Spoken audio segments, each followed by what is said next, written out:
Sir नमस्ते। नमस्ते। Black swell theatre की वेबिनार श्रृंखला 14 में आपका स्वागत है।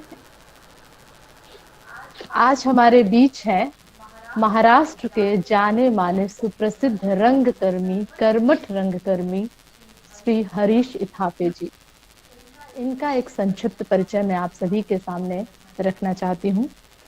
हरीश इथापे जी रंगमंच और सिनेमा के निर्देशक हैं। मराठी रंगमंच में निर्देशन के क्षेत्र में अपनी अलग पहचान बना चुके हरीश थापे अपने प्रयोगवादी निर्देशन के लिए जाने जाते हैं। इन्होंने 50 से अधिक नाटकों, 12 डॉक्यूमेंट्रीज फिल्में, 17 लघु फिल्में एवं 2 फीचर फिल्मों का कुशल निर्देशन किया है। पुरस्कारों की श्रेणी में इन्हें स्मिता पाटिल, विदर्भ भूषण, रंग साधक, जीवन गौरव, मराठी प्रायोगिक नाट्य विशेष योगदान, दीप रंग, सर्वोत्कृष्ट निर्देशक, महाराष्ट्र शासन द्वारा आयोजित राज्य नाट्य स्पर्धा में 7 बार सर्वोत्कृष्ट निर्देशक के रूप में इन्हें पुरस्कृत किया जा चुका है। एक कुशल नाट्य प्रशिक्षक के रूप में आपने महाराष्ट्र शासन, मराठी नाट्य परिषद, अध्ययन भारती, अंधश्रद्धा निर्मूलन समिति एवं अन्य सामाजिक तथा सांस्कृतिक संस्थाओं के साथ मिलकर संपूर्ण महाराष्ट्र में 250 से अधिक नाट्य कार्यशालाओं के माध्यम से ग्रामीण, नगरीय एवं महानगरीय युवाओं के हृदय में नाट्य विद्या का बीजारोपण कर मराठी रंगमंच को गति प्रदान करने का कार्य किया है। आप नाम फाउंडेशन के संस्थापक सदस्य के रूप में अभिनेता नाना पाटेकर एवं मकरंद असानपुरे के साथ मिलकर विभिन्न सामाजिक गतिविधियों में अपना सक्रिय सहभाग दे रहे हैं। आपकी संस्था अध्ययन भारती वर्धा के अंतर्गत एग्रो थिएटर के माध्यम से इन्होंने किसानों की समस्याओं को रंगमंच को समाज तक पहुंचाने का एक सफल प्रयास किया ठीक है। है।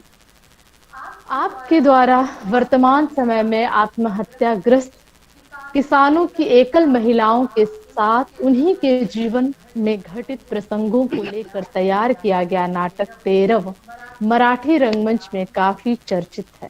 इसके अलावा आपने फर्स्ट क्लास है। रग इसके अलावा आपने रगत पीटी, दाभोलकर चाभूत, वर्जिनिटी अबाउट प्योरिटी आदि अनेक अनेक ऐसे नाटकों का मंचन किया है जो हमारे लिए मील का पत्थर साबित हुआ है। तो सर पुनः आपका ब्लैक स्वेल थिएटर की वेबिनार श्रृंखला 13 में स्वागत है। आपकी एक बहुत विशेष शैली बहुत है जिसे हम सभी जानना चाहते हैं।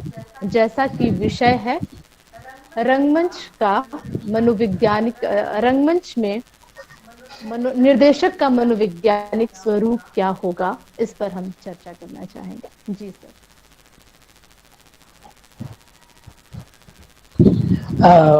सुरभि जी, जी बहुत बहुत धन्यवाद आपका ब्लैक सॉइल थिएटर की ओर से इस वेबिनार श्रृंखला में आज आपने हमें रंगमंचीय निर्देशन का मनोविज्ञान इस विषय को लेकर बात रखने का अवसर प्राप्त करवा दिया।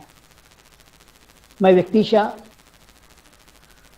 आप डॉक्टर सुरभि विप्लव जी और ब्लैक सॉइल थिएटर का बहुत बहुत आभार व्यक्त करता हूँ और अभिनंदन करता हूँ कि जिस वक्त रंगमंचीय कार्य पूरी तरह ठहरा हुआ है, रंगमंचीय गतिविधियां पूरी तरह पॉज अवस्था में गई हुई है, इस सिचुएशन में, इस कंडीशन में रंगमंच को गति देने के प्रामाणिक उद्देश्य से रंगमंच की गतिविधियों को और गतिशील करने के माध्यम से आपने यह उपक्रम शुरू किया है। मैं आपका तो आपके ब्लैक सॉइल थिएटर का बहुत बहुत अभिनंदन करता हूँ।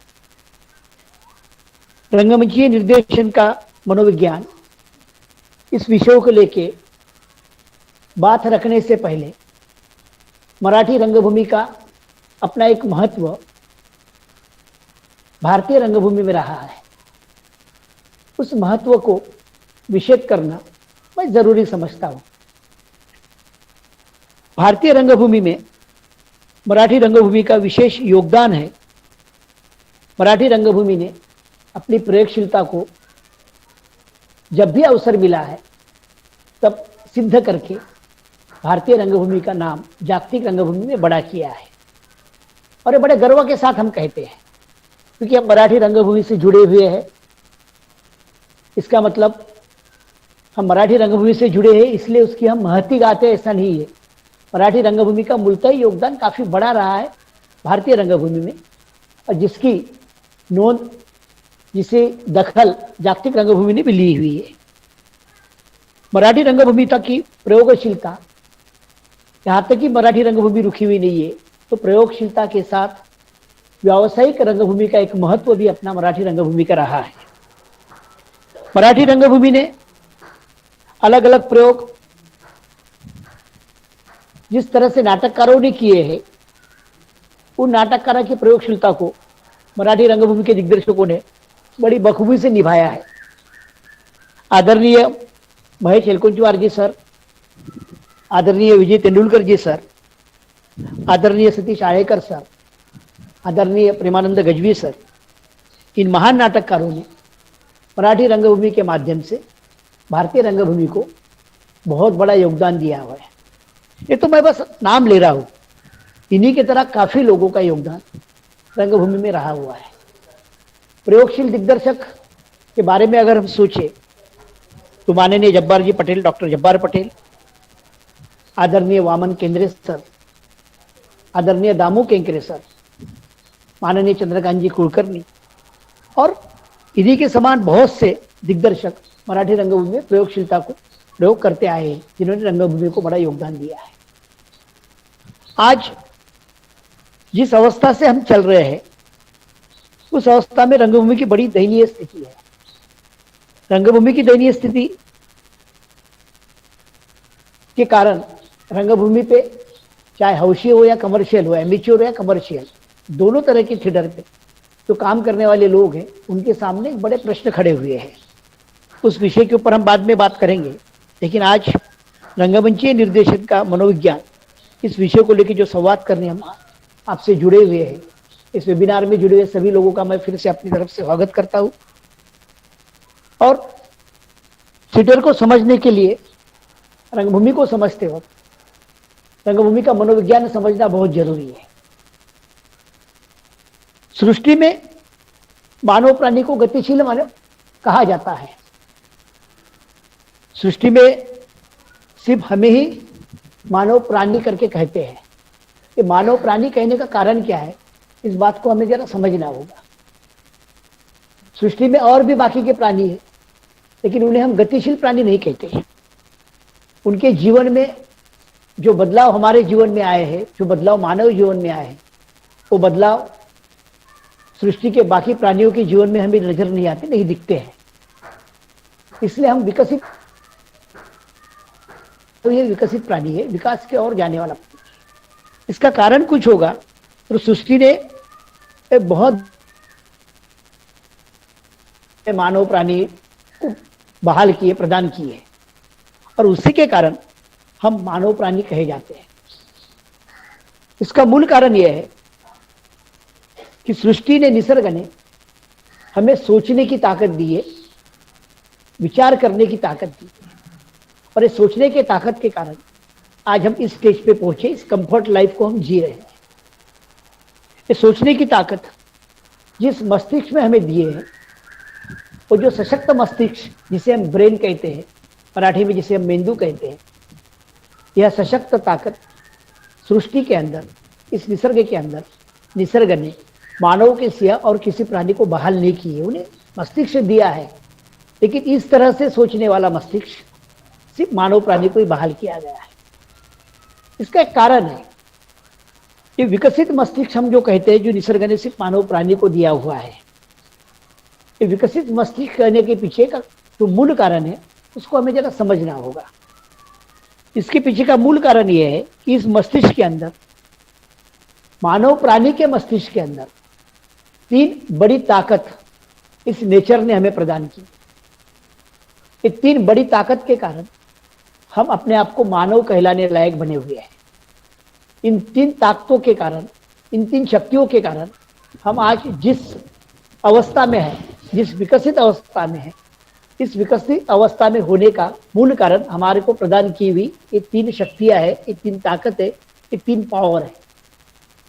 ये तीन शक्तियां है, इसमें से पहली है मैथमेटिकल एबिलिटी, जिसे हम गणितीय क्षमता कहते हैं। यह मैथमेटिकल एबिलिटी इस नेचर के अंदर और किसी प्राणी को इस निसर्ग ने, सृष्टि ने दी हुई नहीं है, जो सिर्फ मानव प्राणी के पास है। मैथमेटिकल एबिलिटी, गणितीय क्षमता। 2 और 2 4, 10 में से अगर मैं 5 खर्चा करता हूं तो मेरे पास 5 बचते हैं। ये कैलकुलेट करने की क्षमता इस सृष्टि में सिर्फ मानव प्राणी के पास है। दूसरी ताकत हमें सृष्टि ने बहाल की हुई है, इस नेचर ने दी हुई है, वो बोले तो प्लानिंग। आपने 15 दिन पहले मुझे कहा था कि सर आपका एक वेबिनार हमें लेना है हमारे वेबिनार सीरीज के अंदर, और 15 दिन से, विगत पिछले 15 दिन से आप और हम प्लान कर रहे हैं कि वेबिनार किस तरह से लिया जाए, वेबिनार का विषय क्या होगा, वेबिनार का समय क्या होगा, वेबिनार से लोगों को लोग कैसे जुड़े जाएंगे। इन सब विषयों पे चर्चा करके विगत 15 दिनों से हम लोग प्लान करते आए हैं। यह प्लानिंग करने की क्षमता, यह प्लानिंग करने की ताकत इस नेचर ने सिर्फ मानव प्राणी को दी हुई है। बाकी किसी प्राणी के पास इस तरह की प्लानिंग करने की, पूर्व नियोजन करने की क्षमता नहीं है। तीसरी बारी आती है, तीसरी बात जो है महत्वपूर्ण है, जो आज हम काफी शिक्षा प्रदान करने के बाद, काफी शिक्षा अवगत करने के बाद भी जिस अपेक्षा में समाज के लोगों में वो होनी चाहिए थी, जो नहीं है, वो तीसरी क्षमता है लॉजिक, जो चारवाक के पास हमें दिखती थी, जो कबीर जी के पास हमें दिखती थी, जो हमारे महाराष्ट्र के, विदर्भ के गार्गे बाबा हुए उनके पास दिखती थी। कि लॉजिक के कारण हमारा मानवीय जीवन ज्यादा सुखद और ज्यादा सशक्त हुआ है, ऐसा हम मानते हैं। यह तीसरी शक्ति, तीसरी ताकत है लॉजिक। ये तीन ताकतों को, ये तीन शक्तियों को हमारे मस्तिष्क में निसर्ग ने दिया हुआ है, इसलिए हम मानव प्राणी कहलाते हैं। और ये तीनों चीजें साइकोलॉजी से रिलेट करती। अगर तीन चीज हमारे पास नहीं होती तो जो चीज हम खोज निकाले हैं, जिन चीजों को हमने डिस्कवर किया है, जो हम चिकित्सा करते हैं, नए नए शोध हम करते हैं, जो आज हम इतना सुखद आयुष्य जी रहे हैं, सभी चीजों से परिपूर्ण आयुष्य हम जो जी रहे हैं, इसके पीछे ये तीन चीजें होती है कि हम तर्क कर पाए, तर्क के कारण हम किन चीजों को खोज पाए, उन चीजों का हम संशोधन कर सके और वो आने वाली पीढ़ियों के लिए बहाल कर सके। तो तीन चीजों के कारण मानवीय जीवन ज्यादा सुखद, सशक्त और सक्षम हुआ है, ऐसी हमारी धारणा, ऐसे हम मानते हैं। इन तीन चीजों का संबंध सीधा सीधा मस्तिष्क से है, इसलिए मानवीय जीवन की मानसिकता से इसका संबंध जुड़ा हुआ है, ऐसा हम कहते हैं। अब रंगमंचीय गतिविधियों में, रंगमंचीय निर्देशन में इसका क्या संबंध होगा? तो इसका संबंध इसलिए है कि इन तीन चीजों के कारण मानव प्राणी ये गतिशील है। ये गतिशील शब्दों को हमें ध्यान से पकड़ के रखना होगा या उसे समझना होगा। गतिशील प्राणी हम इसलिए कहलाते हैं कि हमारे पास ये तीन चीजें हैं, और ये गतिशीलता ही रंगमंचीय सभी घटकों में आपको नजर आते हुए नजर आएगी। जैसे रंगमंचीय निर्देशन का मनोविज्ञान, इस विषय को समझते हो, अगर हम उसकी साइकोलॉजी को समझ लेना चाहते हैं कि भाई रंगमंचीय निर्देशन में साइकोलॉजी का क्या संबंध आता है, बहुत से लोगों को लगता है कि साइकोलॉजी का क्या संबंध है। तो मनुष्य गतिशील प्राणी है, इसीलिए उसका डायरेक्ट संबंध मानसिकता से होता है, मनोविज्ञान से होता है। और रंगमंच में मनोविज्ञान समझना बहुत जरूरी और इंपॉर्टेंट है, ऐसी हमारी खुद की धारणा है। जैसे the process of stage direction अगर हम समझते हैं कि रंगमंचीय दिग्दर्शन को हमें समझ लेना है, रंगमंचीय निर्देशन को हमें समझना है, तो रंगमंचीय निर्देशन को समझते वक्त इन चीजों को समझना बहुत जरूरी है कि आदमी बहुत, मानव प्राणी गतिशील है।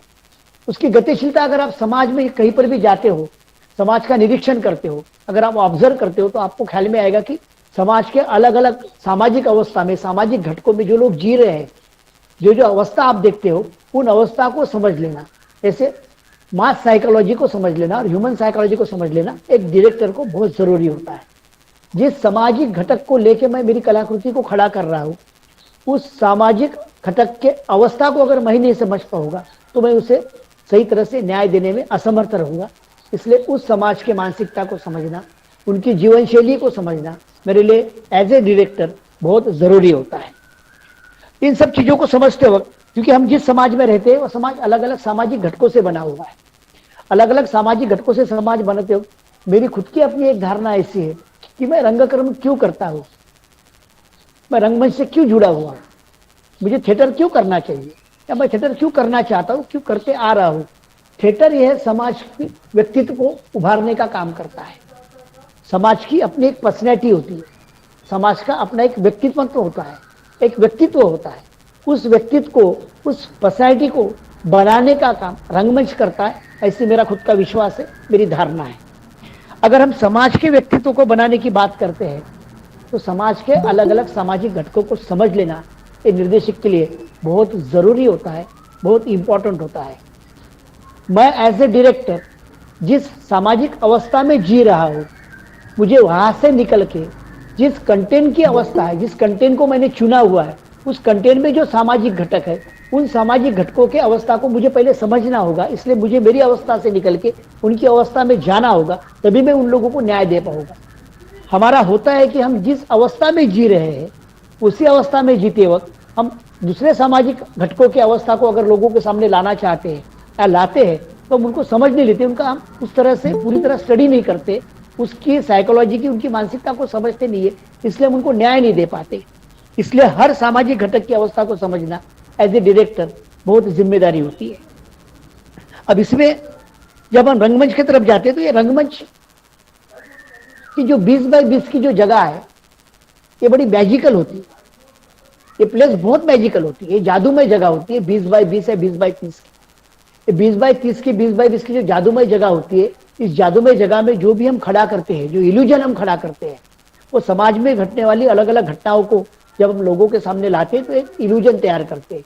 इल्यूजन तैयार करते वक्त ये जो 20 बाय 30 की है, 20 बाय 20 की जो जगह है, ये इसलिए मैजिकल है।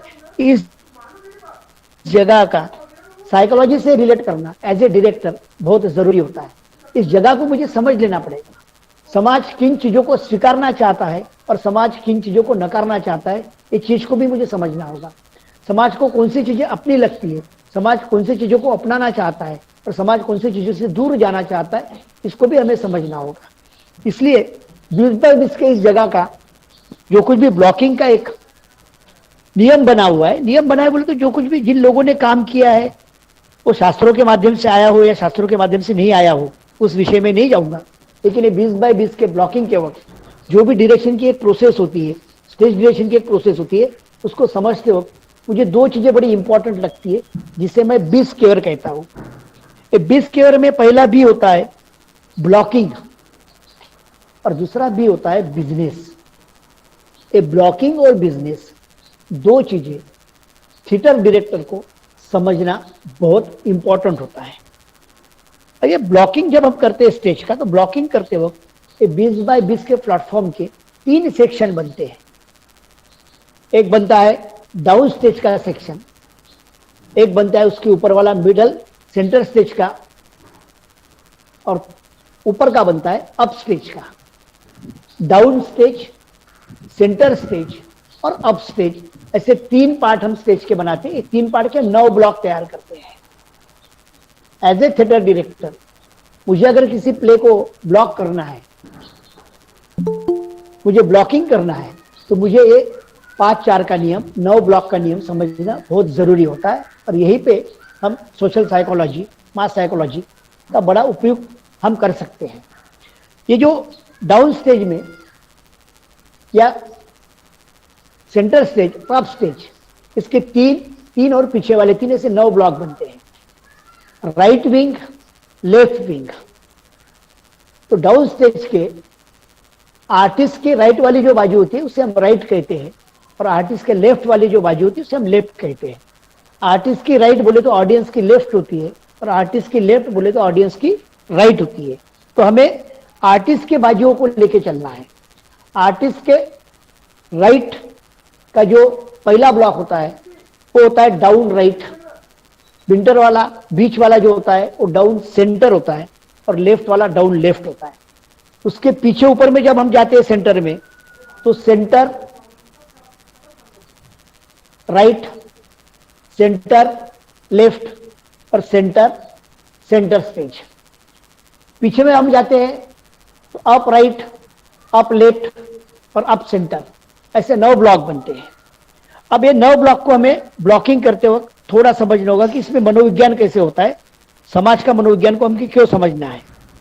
एक सादा सा प्रश्न मेरा ऐसा है कि कोई यंग कपल शादी के बाद अगर हनीमून को जाता है, किसी हिल स्टेशन पे जाता है या कोई गोवा के बीच पे जाता है, तो उस कपल को प्यार भरी बातें करते वक्त अगर बीच पे बैठा है तो वो कपल को देखने की भावना आपकी भी होगी, हमारी भी होगी, सभी की होगी।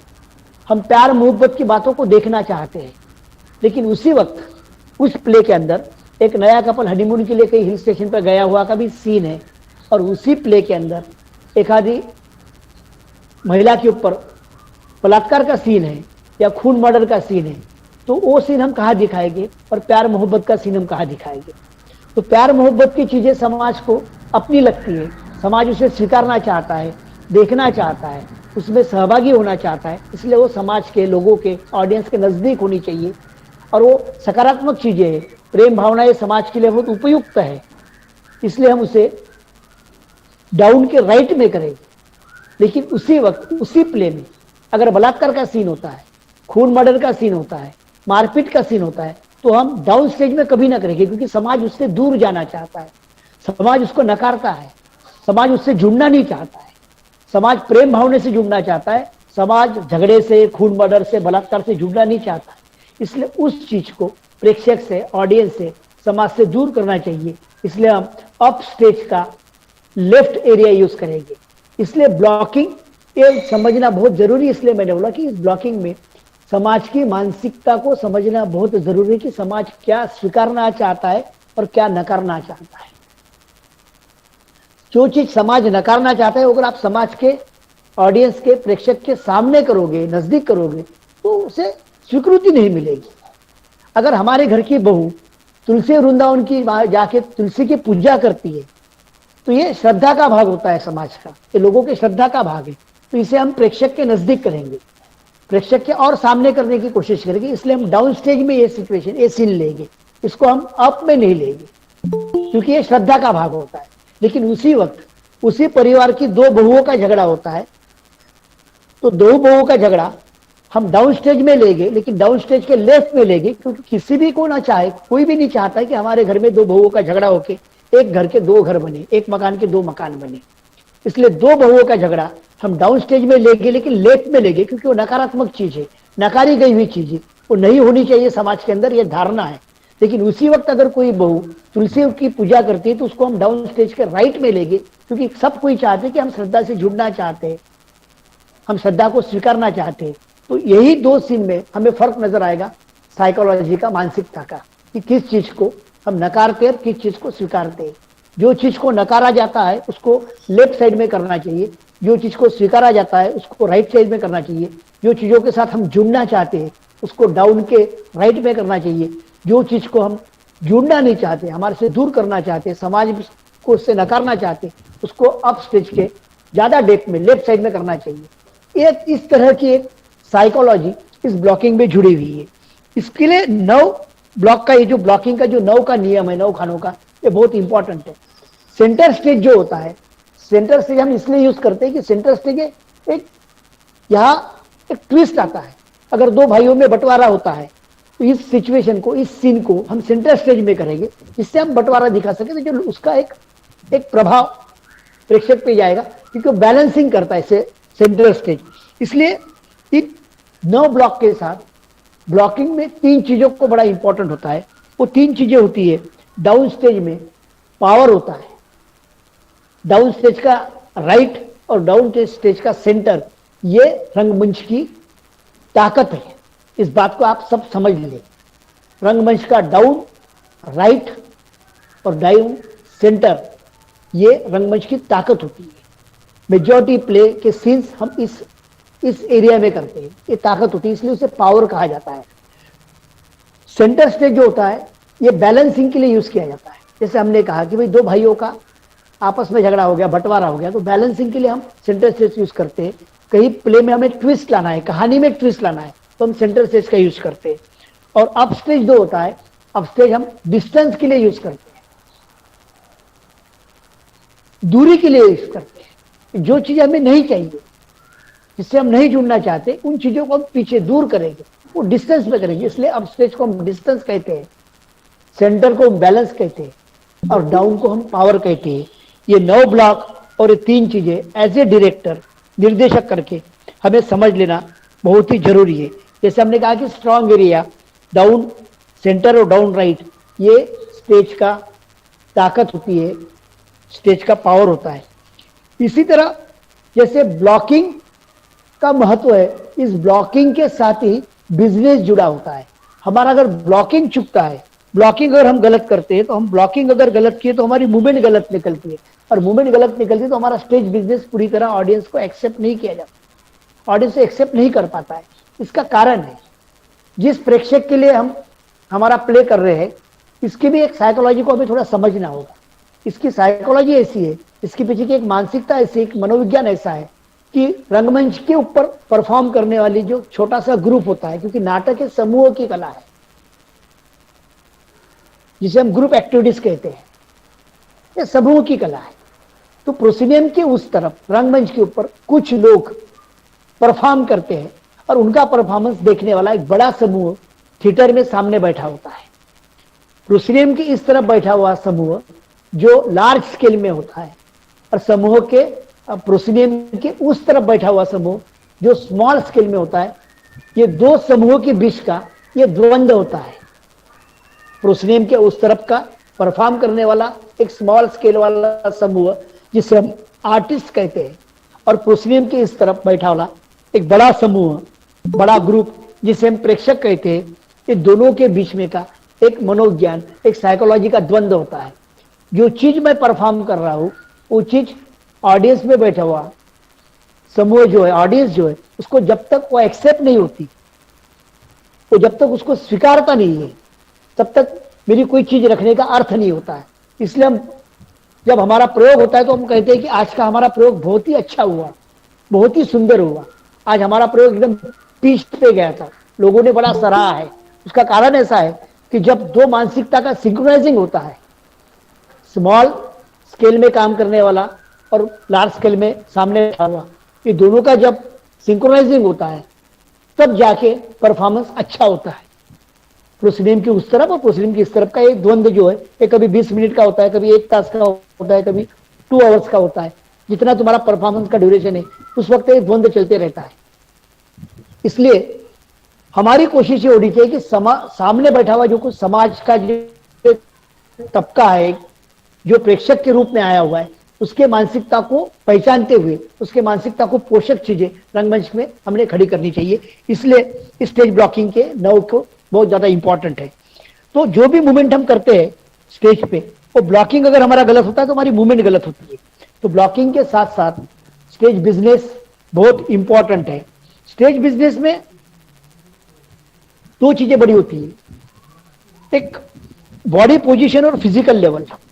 ब्लॉकिंग के वक्त ये 2 चीजें संभालना बहुत इंपॉर्टेंट होता है। अब दिक्कत ऐसी होती है कि कोई डायरेक्टर को ब्लॉकिंग में मास्टरी होती है, उसे लगता है कि मैं बहुत अच्छा ब्लॉकिंग करता हूं, मेरा ब्लॉकिंग स्किल बड़ा अच्छा है।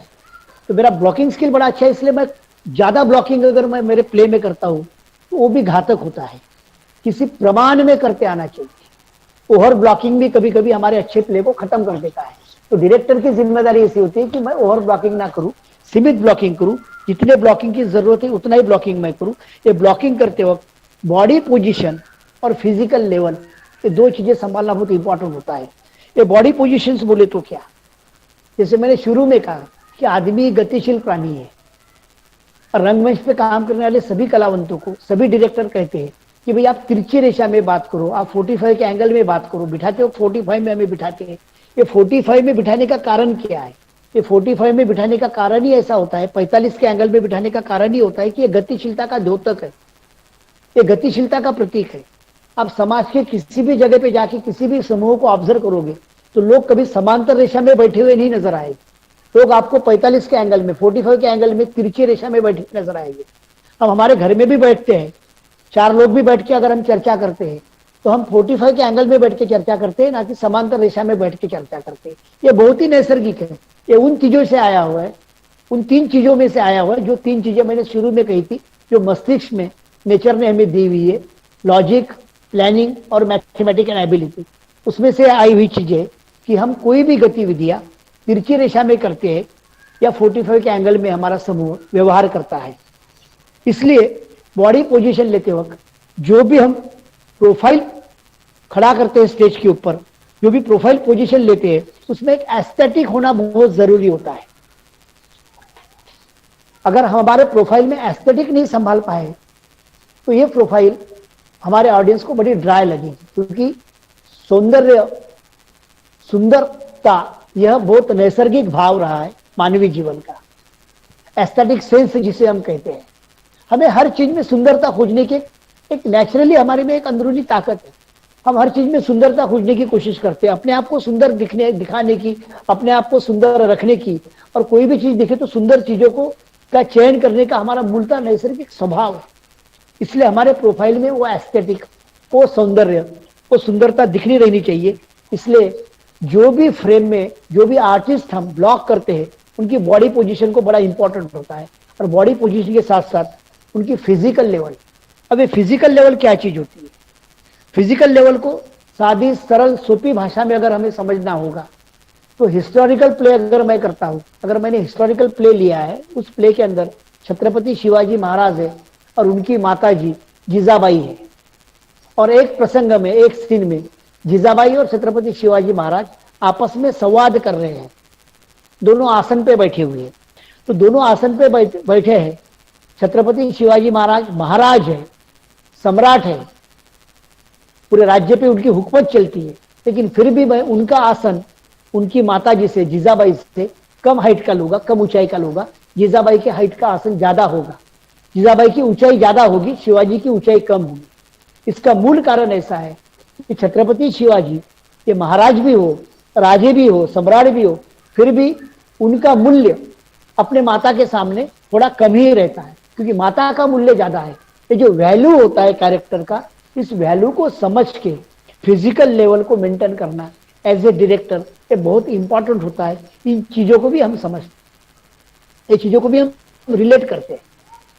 तो सामाजिक अवस्था में जिस अवस्था को लेके हम हमारा प्ले कर रहे हैं, उस अवस्था में से आए हुए व्यक्ति रेखा हमारी क्या है, कैरेक्टर क्या है, और उनका सामाजिक मूल्य क्या है, उनका एजुकेशनल वैल्यू क्या है, उनका सोशल वैल्यू क्या है, उनका कल्चरल वैल्यू क्या है, उनका एजुकेशनल वैल्यू क्या है, उसका स्थान क्या है मेरे स्क्रिप्ट के अंदर, इसको सब कैलकुलेट करते हुए हमें उन कैरेक्टर को उस तरह की फिजिकल लेवल देना ये डायरेक्टर की जिम्मेदारी होती है, जिससे हमारा प्ले खुलता है, लोगों तक वो इंटरप्रिट होता है, लोगों तक पहुंचता है। क्योंकि ये लोगों की मानसिकता बनी हुई कि हम जीजाबाई को, हम छत्रपति कितने भी बड़े हुए, लेकिन उनकी माता जी का एक श्रेष्ठत्व हम बहाल कर चुके, कि माता का श्रेष्ठत्व और कोई हो ही नहीं सकता। तो ये हमारी धारणा है, हमारी समाज की धारणा है कि माँ से बड़ा कोई हो नहीं सकता। जब समाज की यह धारणा है कि माँ से बड़ा कोई हो नहीं सकता, तो फिजिकल लेवल मेंटेन करते वक्त हम माता जी से छत्रपति की लेवल ज्यादा नहीं दिखा सकते। यहां हम साइकोलॉजी की बात करते हैं।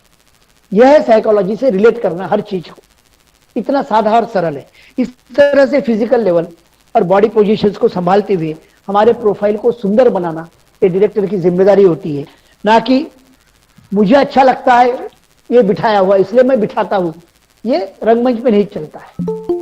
तुमको सामाजिक, समाज के उस लोगों को, मानसिकता को जांचते हुए आगे बढ़ना पड़ता है डायरेक्टर। ये डायरेक्टर करके मेरा आग्रह नहीं चलेगा, मुझे ये लगता है इसलिए मैं ये करता हूं।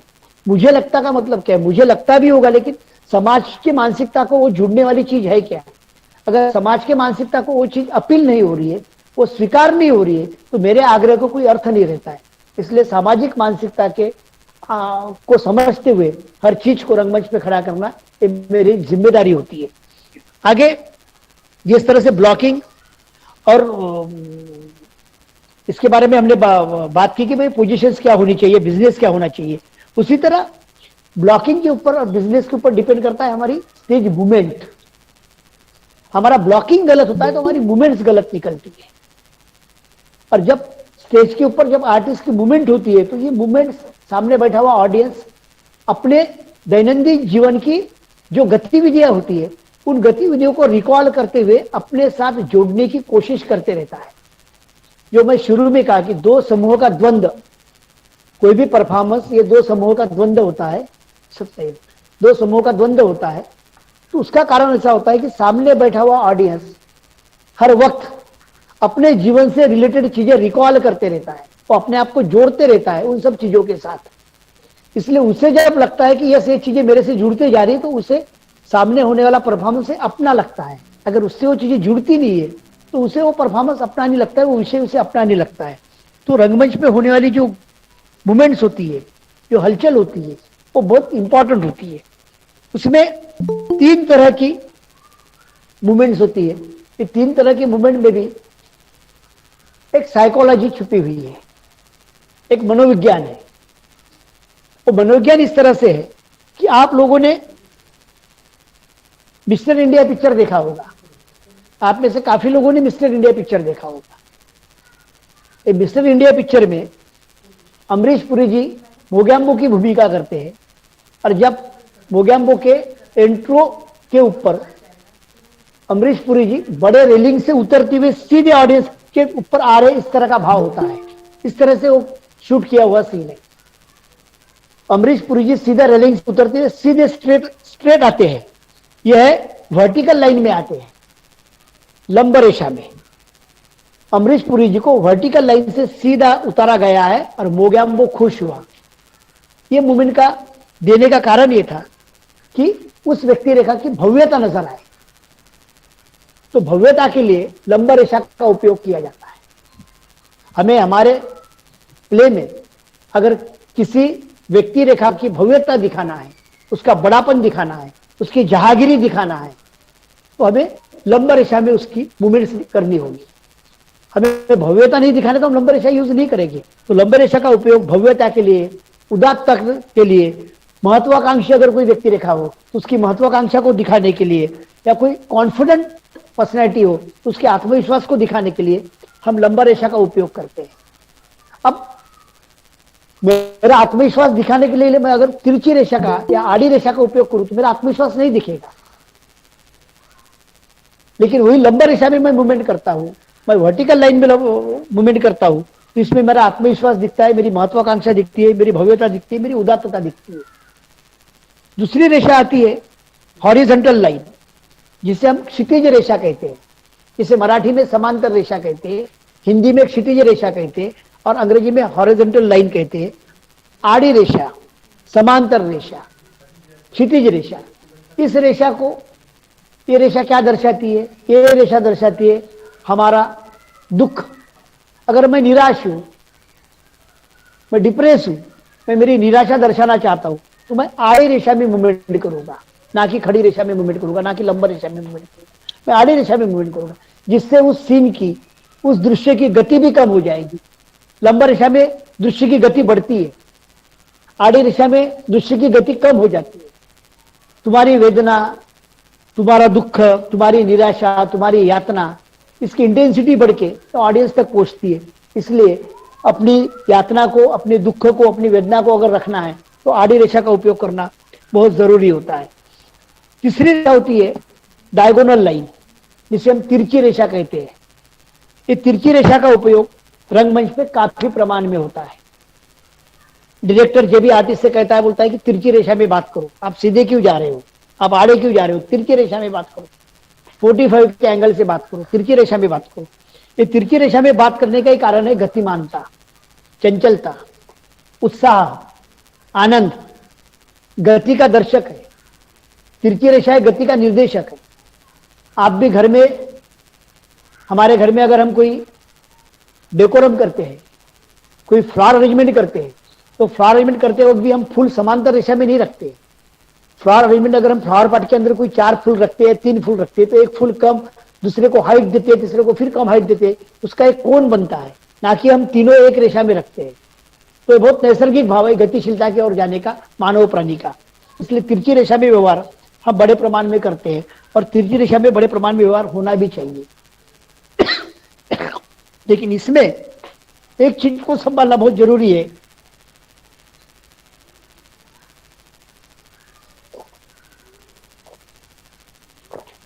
वो चीज है कि मनोविज्ञान कहाँ आता है। मनोविज्ञान यहां आता है। तिरछी रेखा में बात करो ये तो हमें निर्देशक कहता है, लेकिन मैं समाज के हित में बात करता हूं या समाज के विरोध में जाके बात करता हूं, जो समाज की हित की बात नहीं है, तो मुझे किस तरफ जाना होगा, मुझे लेफ्ट में जाना होगा या राइट में जाना होगा। मैं समाज के हित की अगर बात करता हूं तो मुझे मेरे राइट में जाके बात करनी चाहिए, तिरछी रेखा में। मैं समाज के विरोध में जाके बात करता हूं तो मुझे स्टेज के लेफ्ट में जाके बात करनी चाहिए। सिंपल, क्योंकि राइट साइड ये सकारात्मक चीज के लिए मानी जाती है और लेफ्ट साइड ये नकारात्मक चीज के लिए मानी जाती है, जिससे हमारा उस दृश्य में प्रभाव और बढ़ता है। तो तिरछी रेखा का उपयोग हम मूवमेंट में करते हैं, बड़े प्रमाण में करते हैं, लेकिन तिरछी रेखा में अगर मैं एक आधी सोलोलुकी लेके निकलता हूँ स्टेज के ऊपर, तो डायरेक्टर कह देगी तिरछी रेखा में आके सामने में आप अपनी सोलोलुकी प्रेजेंट करो। तो मुझे दो का अंतर, दो का फर्क ख्याल में रखना चाहिए कि मैं किस विषय को लेकर ऑडियंस से बात करता हूँ। कभी कभी बड़े बड़े स्वगत हमारे होते हैं, बड़ी बड़ी सोलोलुकी हमारी होती है। सोलोलुकी में विषय कुछ अलग तरह का होता है, हम अलग एंगल में बात करते हैं, तो उसका प्रभाव उतना ऑडियंस के ऊपर नहीं आता है। तो इन चीजों को हमें समझना पड़ेगा कि तिरछी रेखा ये गतिमानता, चंचलता और उत्साह का प्रतीक है, लेकिन साथ साथ में इस रेखा का वापर करते वक्त मैं किस चीज को ऑडियंस के सामने रख रहा हूँ, वो सकारात्मक चीज है या नकारात्मक चीज है, मुझे राइट में रखना है या लेफ्ट में रखना है। इस तरह से रंगमंच का निर्देशक को, ये तो बहुत प्राइमरी चीजें मैं आपको बता रहा हूं।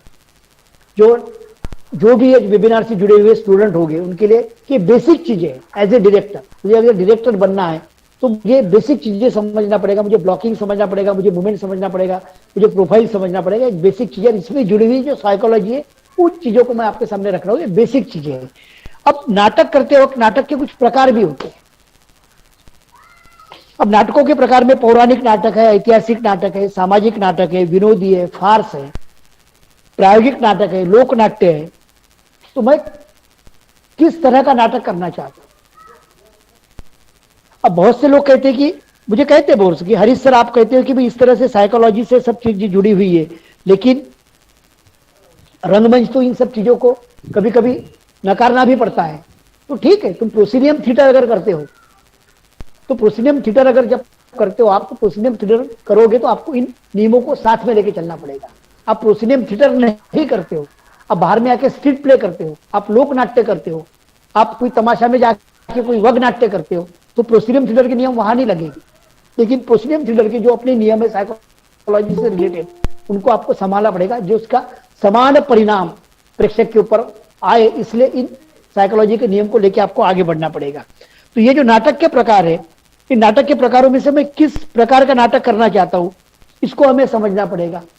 लेकिन एज ए डायरेक्टर मुझे निर्देशक अगर बनना है, तो अच्छा निर्देशक बनने के लिए नाटक के प्रकारों में से प्रकार चुनने के बाद मैं चुनी हुई संहिता किस नाट्य निर्मित के शैली में करना चाहता हूं, किस फॉर्म में करना चाहता हूं। हमारी दिक्कत ऐसी है कि हमारे रंगमंच के ऊपर काफी लोग डायरेक्शन करते हैं, डायरेक्टरों की कमी नहीं है, लेकिन डायरेक्शन करते वक्त जिस संहिता का चयन हमने किया है, जिस कंटेंट का चयन हमने किया है, जिस कंपोनेंट को हमने चुना हुआ है, जिस विषय को हमने चुना हुआ है, उस विषय को किस नाट्य शैली में हमें खड़ा करना है। अगर हमारी नाट्य शैली का चयन गलत होता है तो हमारा अच्छा विषय भी लोगों तक पहुंचने में असमर्थ हो जाएगा। तो जिस विषय को हमने चुना हुआ है, उस विषय के लिए कौन सी नाट्य शैली उपयोगी होगी, कौन सी नाट्य शैली ज्यादा फायदेमंद होगी, इसका भी चयन निर्देशक को करते आना चाहिए। जैसे नाट्य निर्मित शैलियों में काफी शैलियां हैं। आप यथार्थवाद में की शैली चुनोगी, जिसे हम वास्तववादी कहते हैं मराठी में, जिसे आप हिंदी में यथार्थवादी कहते हैं। उसमें नेचुरलिज्म है, रियलिज्म है, सिंप्लीफाइड रियलिज्म है, उसके बाद इंप्रेसिज्म है। तो मैं किस इज्म में करना चाहता हूं, मुझे इज्म ही अगर मालूम नहीं होगा तो मैं न्याय नहीं दे पाऊंगा, मैं मेरे अच्छी संहिता को न्याय नहीं दे पाऊंगा।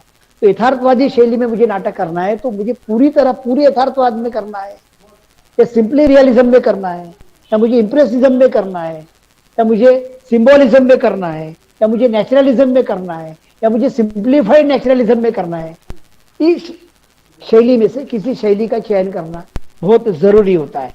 अगर मुझे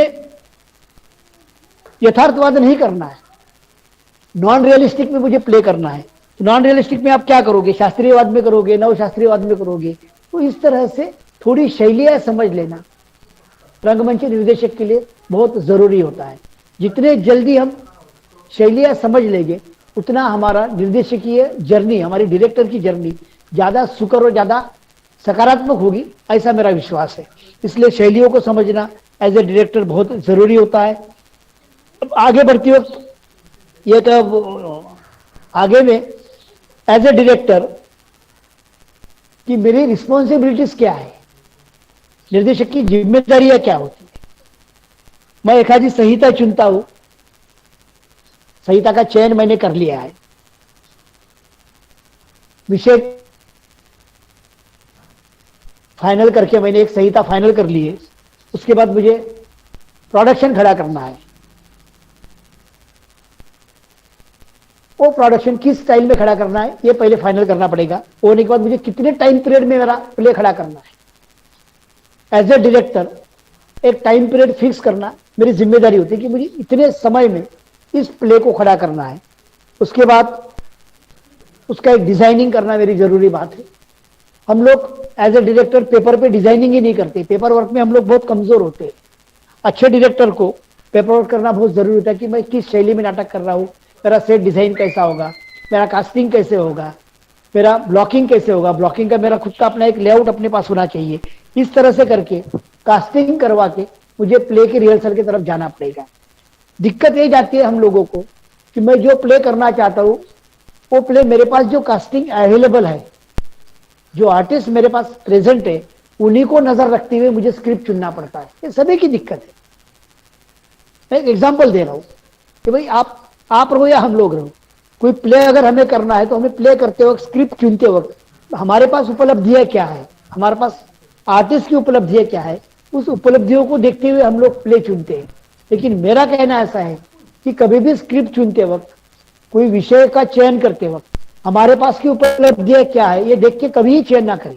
पहले विषय को चुन ले और उस विषय को चुनने के बाद उस विषय के लिए जिस जिस कास्टिंग की जरूरत पड़ेगी उन लोगों को आप चुनिए। अगर आपके पास उपलब्ध नहीं है तो आप उनको बाहर से कैरी कीजिए, नए लोगों को उसमें आप एंटर कीजिए, नए लोगों को आप संधि दीजिए काम करने की, नए लोगों को खड़ा करने की ताकत अपने आप में बनाइए, ताकि जो लोग हमारे पास है उन्हीं के साथ जुड़ जुड़ के हम काम करते रहेंगे तो हम अच्छा काम और नए तरह का काम नहीं कर पाएंगे।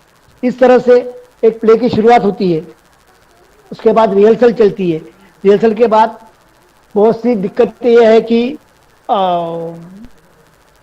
डायरेक्टर की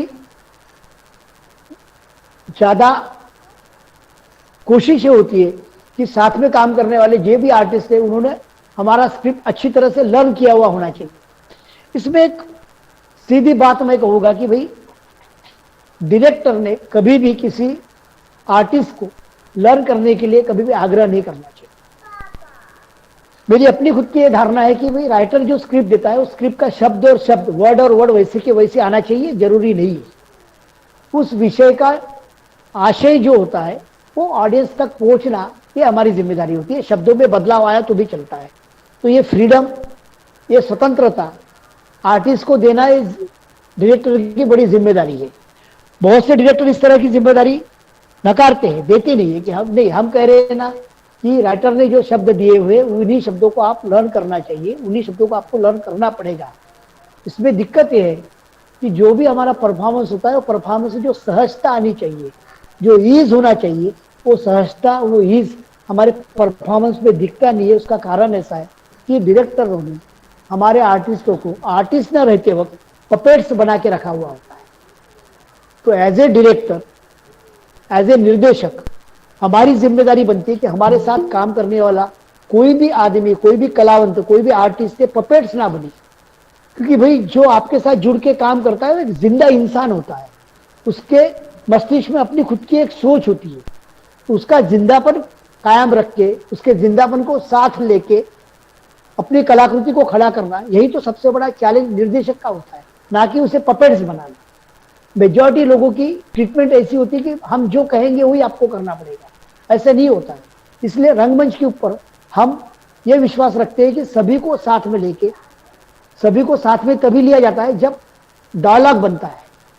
तो डायलॉग को महत्व देना चाहिए। जब तक हमारे में संवाद नहीं होगा तब तक अच्छी कलाकृति उभर के बाहर नहीं आएगी। इसलिए राइटर ने दिए हुए शब्द ही आपको यूज करने पड़ेंगे, उसी को लर्न करना पड़ेगा, उसके बाहर आपको नहीं निकलना पड़ेगा। इस तरह का आग्रह ना कि किसी कलावंत के ऊपर किसी डायरेक्टर ने करना चाहिए, ना भविष्य में जो डायरेक्टर बनना चाहते हैं उन्होंने ये अपनी धारणा बना के रखना है कि मुझे किसी के ऊपर आग्रह नहीं करना है कि आप राइटर के शब्दों को कैरी करो। मैं वहां का नहीं बनना चाहता, मैं कैरियर नहीं बनना चाहता, मैं राइटर ने दिए हुए विषय का आशय पहुंचाने का जिम्मेदार हूं, उनके शब्दों को कैरी करने का मैं जिम्मेदार नहीं हूं। मैं अपने तरह से अपने शब्द यूज कर सकता हूं, सिर्फ आशय ना बदले, विषय को धक्का ना पहुंचे। ये जिम्मेदारी कलावंत की भी होती है और दिग्दर्शक की जवाबदारी थी कि उसके ऊपर वो नियंत्रण रखे। इस तरह से हम रिहर्सल को शुरू करते हैं।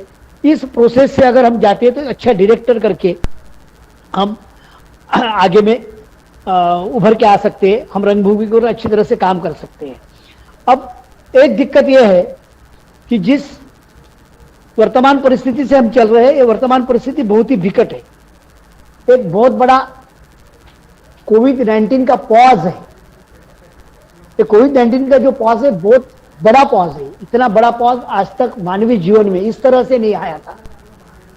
ये पॉज शब्द इसलिए मैं यूज कर रहा हूं कि रंगमंच के ऊपर, रंगभूमि के ऊपर काम करते वक्त हमारी नाट्य संहिता के अंदर जो पॉज होता है वो पॉज सबसे ज्यादा इंपॉर्टेंट होता है।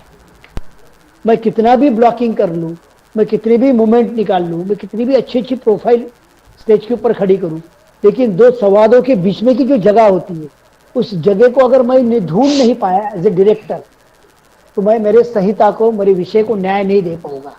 मुझे उसके अंदर के पॉजेस को ढूंढना पड़ेगा और उन पॉजेस को ढूंढ के उसके बीच में मैंने क्या ट्रीटमेंट करना चाहिए, यही से डायरेक्शन होता है। डायरेक्शन कहाँ होता है? अगर किसी ने मुझे पूछा तो मैं कहूंगा कि डायरेक्शन स्क्रिप्ट के अंदर की जो डायलॉग होते हैं, डायलॉग के बीच में की जो विराम की जगह होती है, वहां डायरेक्शन छुपा होता है। डायरेक्शन वहां दिखता है, ना कि संवादों को लोगों तक पहुंचाना मीन्स डायरेक्टर नहीं दिखता है। संवाद लर्न करवा के लेना आर्टिस्ट से मीन्स डायरेक्टर नहीं है। डायरेक्टर वो होता है जो संवादों के बीच में की जगहों को जिंदा करे, जो बिटवीन द लाइन को खोज के निकाले, जो पॉजेस को जिंदा करे, जो पॉजेस के बीच में एक अच्छी ट्रीटमेंट दे, जो लोगों को अपील हो, लोगों को एक्सेप्ट हो, लोगों को एक्सेप्ट होने के बाद लोगों तक वो सब चीजें एक्सप्रेस हो, उससे कहते हैं डायरेक्शन। तो हमारी कोशिश ये होनी चाहिए डायरेक्टर बनते हो कि ना कि संवादों में अटक के पड़े, संवादों के पीछे में क्या है, संवादों के दो संवादों के बीच में क्या है, इन चीजों को ढूंढने के लिए स्ट्रगल करें, उन चीजों को ढूंढने फाइट करें। इसलिए समाज के साथ जुड़े रहना बहुत जरूरी होता है। सिर्फ किताबों में बैठे रहने से हम अच्छा डायरेक्टर नहीं बन सकते। अच्छा डायरेक्टर बनना है क्योंकि समाज में होने वाली घटनाओं को हम रंगमंच के ऊपर रखते हैं, उसका एक इल्यूजन तैयार करते हैं। समाज में होने वाली घटनाएं, समाज में जो कुछ बदलाव आते हैं, उन बदलावों को लेकर हम जो कुछ भी रखते हैं, प्रदर्शित करते हैं, वही नाटक होता है। तो हमको वो समाज को समझना, वो बीच की अवस्था को समझना बहुत जरूरी होता है एज ए डायरेक्टर। मैं कहा कि भाई कोरोना का जो बड़ा पॉज चल रहा है, ये पॉज और कितने दिन चलेगा इसकी कोई शाश्वती नहीं है। तो ये जो पॉज चल रहा है, ये पॉज बहुत बड़ी संधि है, ऐसा एक मेरा कहना है। लोग इसको बहुत निगेटिवली ले रहे हैं कि अब रंग कर्म कैसे होगा, अब रंगभूमि का क्या होगा, अब रंगमंच में काम करने वाले लोग क्या कर पाएंगे, उनका तो पूरी तरह सब कुछ रुक गया है।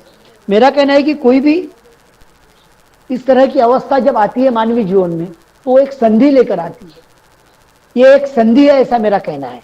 इस संधि को हम किस तरह से सकारात्मक तरीके से यूज कर सकते हैं, यह हमारे स्किल के ऊपर डिपेंड करता है। ये जो रंगमंच की वर्तमान अवस्था है, रंगमंच की वर्तमान अवस्था, ये मानवीय जीवन के इसमें आयाम बदल गए, पूरी तरह बदल गए। अब कोविड-19 के बाद की रंगभूमि कैसी होगी, एक तो बहुत बड़ा प्रश्न है कि अब इसके बाद की रंगभूमि कैसी होगी।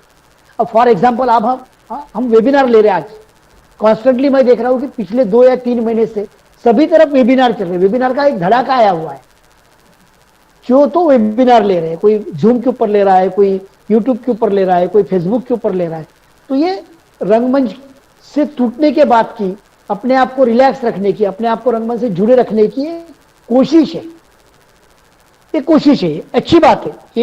ये गतिविधियों को बढ़ाने का काम कर रही है, इसमें कोई बुरा नहीं। लेकिन एक बड़ा प्रश्न इस कोविड-19 के हमारे सामने आया है। अब हम एक अलग स्थित्यंतर के कगार पर खड़े हैं। एक अलग स्थित्यंतर के कगार पर हम आज खड़े हुए।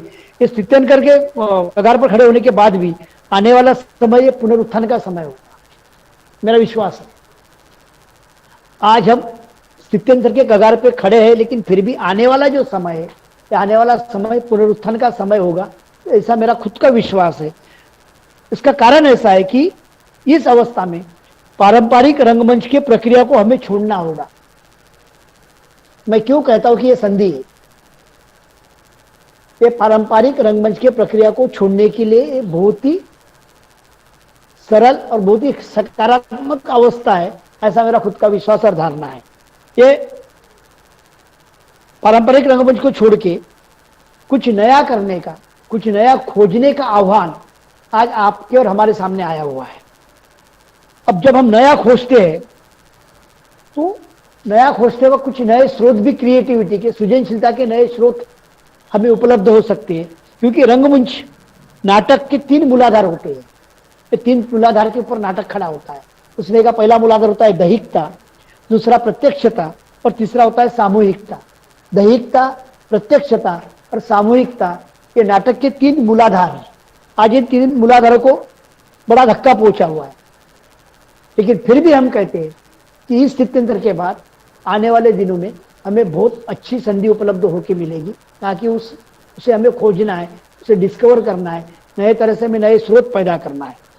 एक हो सकता है कि जैसे मराठी नाटक के कालखंड के 3 टप्पे माने जाते हैं, 1880 से लेकर तो 1940 तक, 1940 से लेकर तो 1960 तक, 60 के बाद 90 का नाटक, ऐसे 3 टप्पे माने जाते हैं। लेकिन मैं आज ये मानता हूं कि इसके बाद अगर इतिहास लिखा गया तो इतिहास में 2 चीजें जरूर लिखी जाएगी, कि कोरोना पूर्व नाटक और कोरोना के बाद वाला नाटक।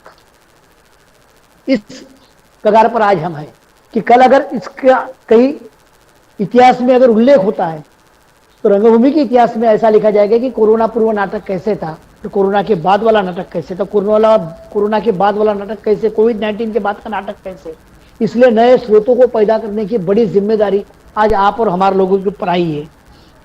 सिर्फ इतनी जिम्मेदारी आई नहीं है, तो एक बड़ी दूसरी जिम्मेदारी आज रंगमंच के ऊपर काम करने वाले रंगकर्मियों के ऊपर है कि जिस लोक परंपरा ने हमारे संस्कृति को बरकरार रखा है, बना के रखा है, मजबूत किया है, उस लोक परंपरा को, लोक कलाकारों को, लोक कलाओं को आज बड़ी विकट अवस्था से जाना पड़ रहा है। जैसे उन लोक कलाओं में दशावतार है, तमाशा है, हमारे विदर्भ की झाड़ी पट्टी का नाटक है, या आसाम का मोबाइल थिएटर है। इस तरह की जो, जिसके ऊपर काफी परिवारों की उपजीविका निर्भर थी, आज वो पूरी तरह रुक गया हुआ है। तो हमारी कोशिश ये होनी चाहिए कि भाई इस माध्यम से उन लोगों के लिए भी हम कुछ कर सकते हैं क्या, उन लोगों के लिए भी कुछ करने की, इस थिएटर को जिंदा रखने की कोशिश हम लोगों ने करना चाहिए। प्रोसिनियम थिएटर को छोड़ के अपारंपरिक अवकाश को खोजने की जिम्मेदारी आज हमारे ऊपर आई हुई है। अब ये वर्तमान अवकाश जो है, कोविड-19 के बैकग्राउंड के ऊपर वर्तमान जो अवकाश है, ये हमें क्या दे सकता है? तो मेरी ऐसी धारणा है, मेरा विश्वास है कि ये वर्तमान अवस्था हमें नई नाट्य संहिता दे सकता है, कुछ नए नाटक दे पाएगा, कुछ नई नाट्य संहिता दे पाएगा, कुछ नई नाट्य शैली भी दे पाएगा। कुछ नई नाट्य शैली क्यों दे पाएगा? क्योंकि नाटक के समूह की कला है। आज हमारे ऊपर निर्बंध रहे फिजिकल डिस्टेंस के कारण, हम 2 या 3 लोगों के ऊपर को लेके प्ले नहीं कर सकते, दोनों में डिस्टेंस रख के प्ले करना है, हम एक के कंधे पे भी हाथ नहीं रख सकते। तो कुछ नई शैलियां भी निर्माण हो सकती है इस अवस्था के कारण। सृजनशीलता के कुछ नए स्रोत, सृजनशीलता के कुछ नए स्रोत भी पैदा हो सकते हैं इस कंडीशन के कारण, उनको भी हमें ढूंढना होगा। तो पारंपरिक अवकाश को छोड़ के नए अवकाश को खोजने की ये हमारे लिए बहुत अच्छी संधि है, ऐसे मैं मानता हूँ। आप जो भी आज इस वेबिनार में सहभागी हुए हैं, उन सब स्टूडेंट्स हो या कोई ज्येष्ठ मंडली भी होगी, तो मेरा इतना ही कहना होगा कि आपको अगर एज ए डायरेक्टर करके रंगभूमि पे, रंगमंच पे काम करना होगा, या रंगमंच पे एज ए कलाकार करके काम करना होगा, तो किसी भी डायरेक्टर के साथ काम करते वक्त वो डायरेक्टर किस कैटेगरी में आता है ये पहले देख के उसका उसका चयन किया जाए, डायरेक्टर का चयन किया जाए जी सर, कि भाई बिल्कुल। जिस डायरेक्टर के साथ मुझे काम करना है वो डायरेक्टर किस कैटेगरी में आता है, या मुझे भविष्य में डायरेक्टर बनना है तो किस कैटेगरी का डायरेक्टर बनना है।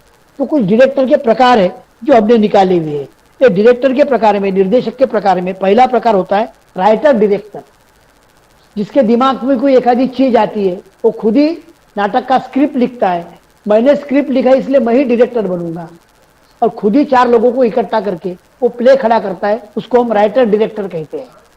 दूसरा होता है आर्टिस्ट डायरेक्टर, जिसकी आवाज बड़ी अच्छी होती है, जिसकी पर्सनालिटी बड़ी सुंदर होती है, जो हीरो बनना चाहता है तो खुद ही एक स्क्रिप्ट चुनता है, 10-20 लोगों को इकट्ठा करता है, उसमें का मेन कैरेक्टर खुद के पास रखता है और खुद ही डायरेक्टर बन जाता है, इसे हम कहते हैं आर्टिस्ट डायरेक्टर। तीसरा होता है टेक्निकल डायरेक्टर, जिसे लाइटिंग में बड़ा इंटरेस्ट होता है, जिसे म्यूजिक में बड़ा इंटरेस्ट होता है, तो म्यूजिक में इंटरेस्ट है इसलिए अपने म्यूजिक के इंटरेस्ट को बढ़ाने के लिए वो कुछ लोगों को इकट्ठा करके एक आधे स्क्रिप्ट का चयन करके नाटक बिठाने के लिए लेता है और खुद ही डायरेक्टर बन जाता है।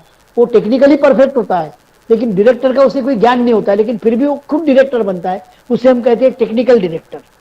चौथा होता है जो काफी पढ़ा लिखा होता है, काफी किताबें उसने पढ़ी हुई होती है, नाटक से रिलेटेड भी काफी किताबें उसने पढ़ी होती है, तो वो हाथ में स्क्रिप्ट लेके सामने खुर्ची पे बैठता है, सामने से डायलॉग बोलता है, उधर से आर्टिस्ट को डायलॉग बोलने लगाता है, उसे हम कहते हैं तालीम मास्टर।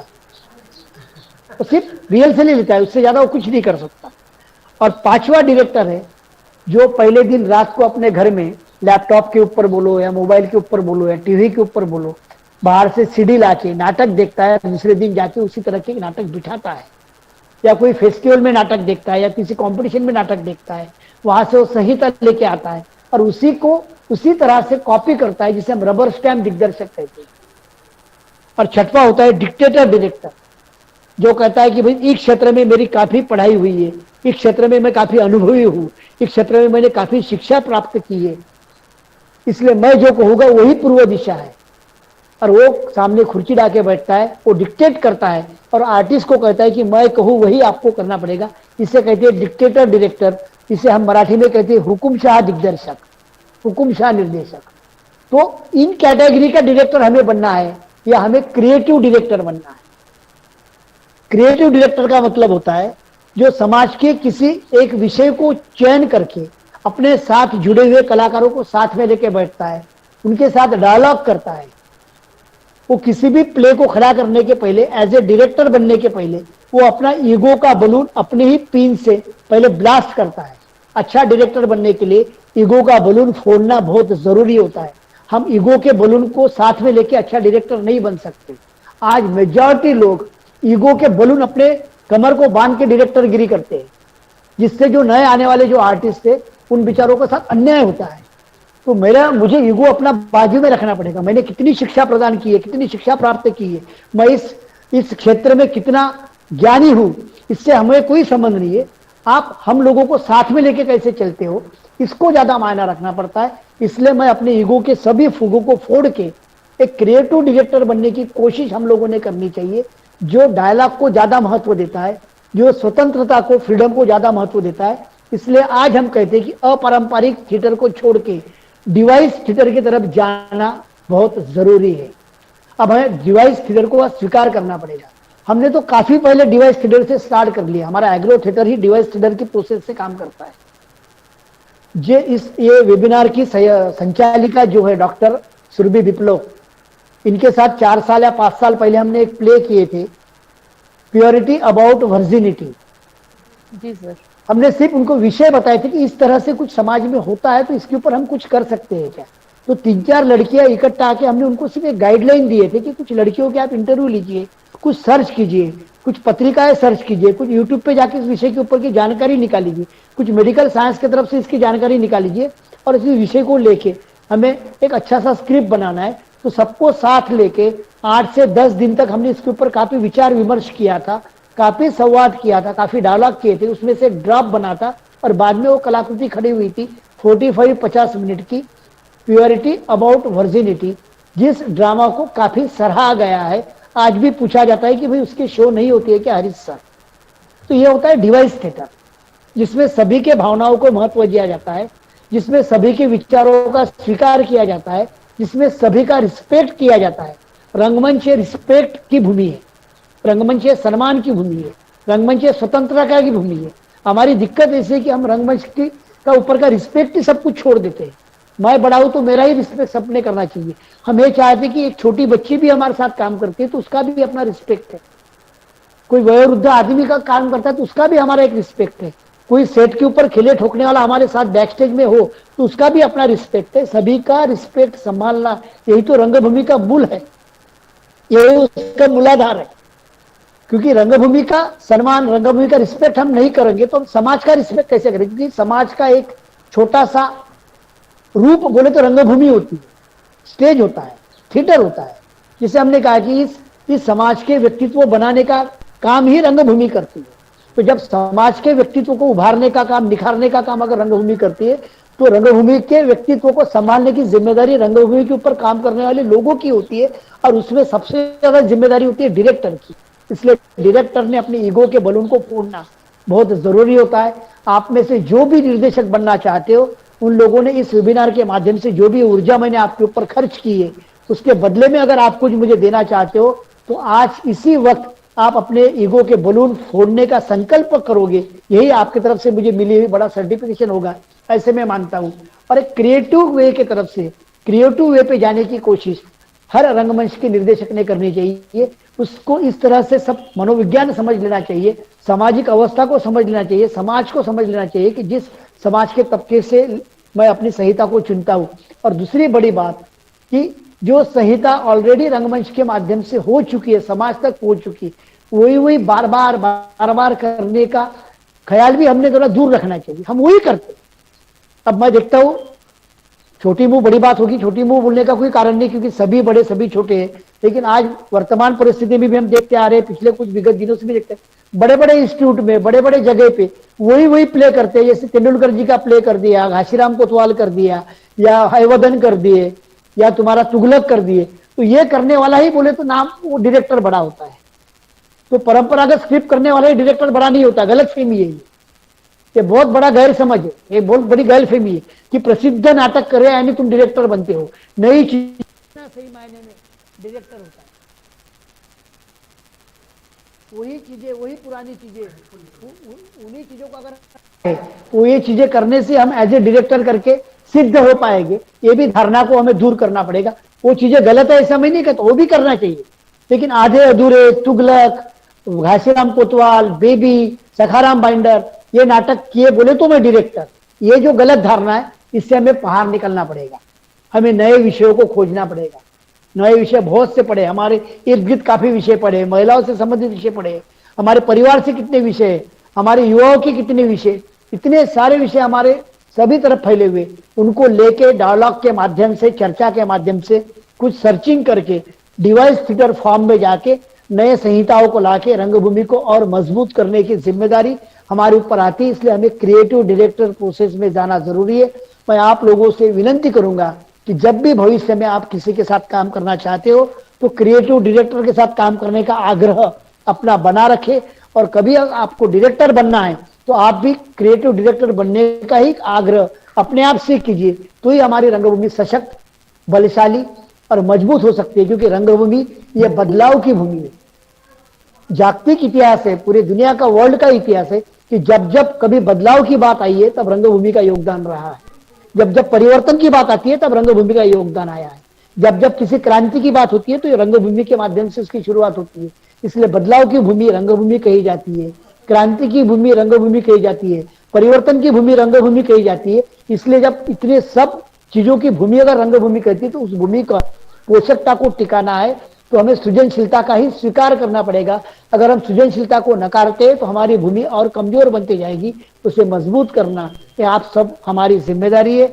आपने मुझे इस वेबिनार के माध्यम से अपने विचारों को, अपने भावनाओं को रखने की संधि दी, इसलिए मैं आपका, ब्लैक सोइल थिएटर का, व्यक्तिशा डॉक्टर सुरभि विप्लव जी का बहुत बहुत आभार व्यक्त करता हूँ। जिन लोगों ने भी मुझे इस वेबिनार के माध्यम से सुना होगा, आप सभी का अभिनंदन करता हूँ, आपका सबका आभार व्यक्त करता हूँ। मेरी हिंदी उतनी सशक्त नहीं है, फिर भी मैंने हिंदी में अपनी बात रखने की कोशिश की। कुछ चीजें मुझे पसंद नहीं आई होगी मैंने रखी हुई, तो आपका स्वतंत्रता है, जो पसंद आई वो आप रखिए, जो पसंद नहीं उसे छोड़ दीजिए। ये मेरे विचार है, वो श्रेष्ठ है, ऐसी मेरी धारणा है। आप सब लोगों का बहुत बहुत आभार व्यक्त करके मैं रुकता हूँ। कुछ सर प्रश्न हो सर तो आप पूछ सकते हो। बिल्कुल बिल्कुल सर, पहले तो बता दूं कि हमारे भारत के वरिष्ठ रंगकर्मी सतीश आनंद जी खूब मुस्कुरा रहे हैं, हंस रहे हैं, जो जी जुड़े हुए हैं हमारे साथ। साथ ही उनका जुड़ना ही हमारे लिए बहुत बड़ी बात होती है जी सर। जी सतीश जी नमस्कार। जी सर। और अनिल रंजन भौमिक जी जुड़े हुए हैं, जो समानांतर थिएटर को वो चलाते हैं। ऐसे वरिष्ठ कई रंगकर्मी हैं, वसुधा जी जुड़े हुए हैं। तो सर आपको खूब लोग सुन रहे हैं, छात्रों की भी संख्या अपने आप में है। एक जो सबसे महत्वपूर्ण बात आपने कही, मैं उस बात को जरूर थोड़ा सा बढ़ा देना चाहूंगी कि आपने जो कहा कि रंगमंच निर्देशन के मनोविज्ञान को समझने के लिए सामाजिक दृष्टि को समझना जरूरी है। यह जो आपका सूत्र है, यह अगर हम सभी रंगकर्मी, छात्र और निर्देशक जो भावी निर्देशक बनने जा रहे हैं, वह इस सूत्र को समझ ले कि जब भी वह किसी नाटक की प्रस्तुति करें, उसको करने के पूर्व वह सामाजिक मनोविज्ञान को समझकर अपने रंगमंच में उसको स्थानांतरित करें। तो अपने आप उनके रंगमंच का एक जो स्टैंडर्ड है, वह अलग तरीके का वह ग्रोथ करेगा। यह एक बहुत महत्वपूर्ण बात थी सर।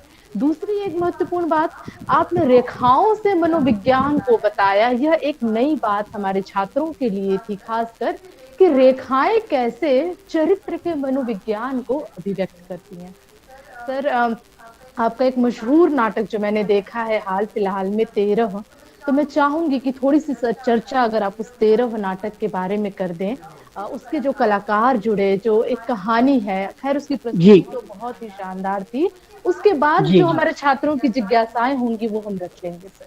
जी जी जी सुरभि जी, जो वर्तमान प्ले हमारा चल रहा है, 13वां, आदमी के मृत्यु के बाद 13वां दिन जो हम लोग मनाते हैं हमारे परंपराओं को लेके, इसलिए हमने 13वां उसका एक टाइटल है। नाम फाउंडेशन के माध्यम से नाना पाटेकर जी, मकरंद अनासपुरे और हम पिछले 5 सालों से महाराष्ट्र में किसानों की अवस्था के ऊपर, किसानों को की जो अवस्था है उसमें से उन्हें बाहर निकालने के लिए अपने तरफ से कुछ कोशिश कर रहे हैं। तो जब पिछले 5 सालों से ग्रामीण जीवन के साथ जुड़ने का हमें अवसर मिला है, तो किसान जो आत्महत्या करता है तो उसकी बड़ी चर्चा होती है। देश भर में किसानों की आत्महत्या हो रही है, तो बड़ी दुखद बात है, बड़ी वेदनादायी बात है, नहीं होनी चाहिए। तो किसानों की आत्महत्याओं के ऊपर काफी मीडिया में भी बात होती है, समाज में भी बात होती है, लेकिन उसके आत्महत्या के बाद जो परिवार रहता है, उसकी जो बीवी रहती है, उसके जो बाल बच्चे रहते हैं, उनके सामने में कितने प्रश्न खड़े होते हैं, कितनी समस्याएं खड़ी होती है, उन्हें कितना स्ट्रगल करना पड़ता है, उन्हें कितना संघर्ष करना पड़ता है, इसके तरफ किसी का ध्यान ही नहीं जाता है। सिर्फ आत्महत्या के ऊपर ही बात होती है, उसके ऊपर ही आर्टिकल आते हैं, उसके बड़े बड़े फिगर आते हैं, उसके लिए पैकेजेस आते हैं, लेकिन वो जो सिंगल वुमेन रहती है, अपने बच्चों को लेके वो इतना बड़ा अपना जीवन की यात्रा को कैसे जी पाएगी, उसके ऊपर कोई वार्ता नहीं करते। तो हमारा एक एकल महिलाओं का संगठन है, सिंगल वुमन ऑर्गेनाइजेशन है हमारा, जो हमने विदर्भ के अंदर खड़ा किया हुआ है। उस ऑर्गेनाइजेशन में करीबन हमारे तरफ 7 से 7,500 महिलाएं जुड़ी हुई है। तो उन लोगों के कुछ वर्कशॉप्स हम साल में 1, 2, 3 बार लेते रहते हैं। तो मैं अपना हर वक्त न्यू ईयर उन महिलाओं के साथ गुजारता हूँ, महिलाओं के साथ एंजॉय करता हूँ, उनके परिवार के साथ एंजॉय करता हूँ, बाल बच्चों को सबको इकट्ठा करके। तो उसमें से मेरे को ऐसा लगा कि इन महिलाओं की वेदनाओं की, इन महिलाओं को संघर्ष को समाज के सामने लाना चाहिए, क्योंकि उसमें के अंदर बहुत काफी अच्छी सक्सेस स्टोरियां भी थी, जिन्होंने अपने पति ने आत्महत्या करने के बाद अकेले ने लड़ाई लड़ी, अपने बच्चों की शिक्षा की, अपना अच्छा घर बनाया, अपने खेती को अच्छे तरह से संभाला। तो ये सकारात्मक चीजें भी समाज के सामने आनी चाहिए, ना कि सिर्फ आत्महत्या की बातें ही होते रहने चाहिए। तो अपने जीवन को उभारने के लिए, अपने जीवन को संवारने के लिए उन महिलाओं ने जो संघर्ष किया है, उसमें से उन्हें जो यश मिला हुआ है, जो सक्सेस मिला हुआ है, उन सक्सेस की बातें भी समाज के सामने आने चाहिए। और सिंगल वुमन के साथ समाज किस तरह से बिहेवियर करता है, आज भी हमारी समाज की मानसिकता कितनी कितनी तुच्छी है, कितनी गंदी है, कितनी टूटी है, ये दिखाने के लिए कुछ स्टोरियां हमने कलेक्ट की थी उन महिलाओं की, कि उसका युद्ध अपने घर से शुरू होता है। समाज के अलग अलग तबकों से तो उसका युद्ध है, लड़ाई है, लेकिन अपने घर से उसकी लड़ाई शुरू होती है। उन सब चीजों के दिखाने के लिए हमने उन्हीं महिलाओं को स्टोरी को इकट्ठा करके एक स्क्रिप्ट बनाया था। हमारे राइटर है श्याम पेटकर, उन्होंने उस स्क्रिप्ट का ड्राफ्टिंग किया है उसका। तो हम ये सोचे कि भाई जिनकी कहानियां हैं उन्हीं को लेके हम क्यों ना ये परफॉर्म करें। तो उन्हीं महिलाओं को साथ में लेके, उन्हीं को एज ए आर्टिस्ट आइडेंटिटी देके, जिम्मेदारी देके, हम उन्हें वर्कशॉप के माध्यम से, जो हमने बोले कि डिवाइस थिएटर प्रोसेस में जाके उन्हीं महिलाओं को एज ए कलाकार हमने जिम्मेदारी देके वो 13वां प्ले खड़ा किया है, जिसके महाराष्ट्र में सभी तरफ प्रयोग हुए हैं। अभी 3 अगस्त को उड़ीसा के एक ऑनलाइन फेस्टिवल में 13वां का ऑनलाइन प्रेजेंटेशन भी होने वाला है। तो उसको काफी सराहा गया है, सभी तरफ से बड़ी चर्चा उसके ऊपर हुई है, मीडिया में भी हुई है, इलेक्ट्रॉनिक्स मीडिया में भी हुई है। तो उन्हीं महिलाओं को जिन्होंने कभी रंगमंच नहीं देखा था, जिन्होंने कभी रंगभूमि के ऊपर अपना पैर भी नहीं रखा, उन्हीं महिलाओं को हमने उनकी वेदनाओं को, उनके संघर्ष को रखने की संधि उपलब्ध दी है। वो हमारा प्ले है, वो जो श्याम पेटकर ने राइटिंग की है और हमने उसको डायरेक्शन किया है। Agro theatre Wardha, agro theatre है हमारा वर्धा का थिएटर है, जो खेती के अंदर हमने एक थिएटर खड़ा किए, इसे हम एग्रो थिएटर कहते हैं, क्योंकि इस देश की परंपरा एक कृषि परंपरा रही है। एग्रीकल्चर कहते हैं हम, एग्री बोले तो कृषि और कल्चर बोले तो संस्कृति। मूलतः जिसमें संस्कृति जड़ी हुई है, ऐसे जो एग्री है वो संस्कृति दिन ब दिन हमारी संपुष्ट होते जा रही है, खत्म होते जा रही है। तो उस संस्कृति को फिर से जिंदा रखने की हमारी कोशिश है। कृषि से रिलेटेड, एग्री से रिलेटेड कुछ गाने थे, कुछ लोक कलाएं थी, कुछ लोक परंपराएं थी, जो आज खत्म होने की राह पर है। उसको फिर से कलेक्ट करवा के उसको संग्रहित करना की हमारी कोशिश है। एग्रो थिएटर हमारा वर्धा में चलता है, वहीं पे सब आते हैं, अलग अलग राज्य से कुछ स्टूडेंट आते हैं, महाराष्ट्र में से आते हैं, वहाँ हमारी एक्टिविटी चलती है। उसी एग्रो थिएटर के माध्यम से 13वां इस नाटक का प्रयोग आज महाराष्ट्र में हो रहा था, कोरोना के कारण रुका हुआ है। तो वो यूट्यूब के ऊपर उसकी लिंक हमने डाली हुई है, जो कोई भी उसे देखना चाहता है तो यूट्यूब के ऊपर जाके आप उसे देख सकते हो।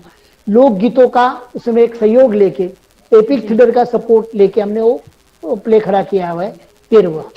जी सर, बहुत ही शानदार वह नाटक है, मैंने खुद देखा है। और वह कैसे 1.5 घंटे बीत जाते हैं और स्वयं महिलाएं जो भुक्तभोगी हैं वह उनका अभिनय तो नहीं कहेंगे, पर जीवन, अपने जीवन को वो जीती हैं रंगमंच, खासकर मंच पर, वह एक अनूठा अनुभव होता है। तो सर बहुत बहुत धन्यवाद, और बहुत ही ज्ञानवर्धक तरीके से आपने मनोविज्ञान को हमारे सामने रखा। मैं चाहूंगी कि जिनकी भी जिज्ञासाएं हैं वो अपनी जिज्ञासाएं रखें।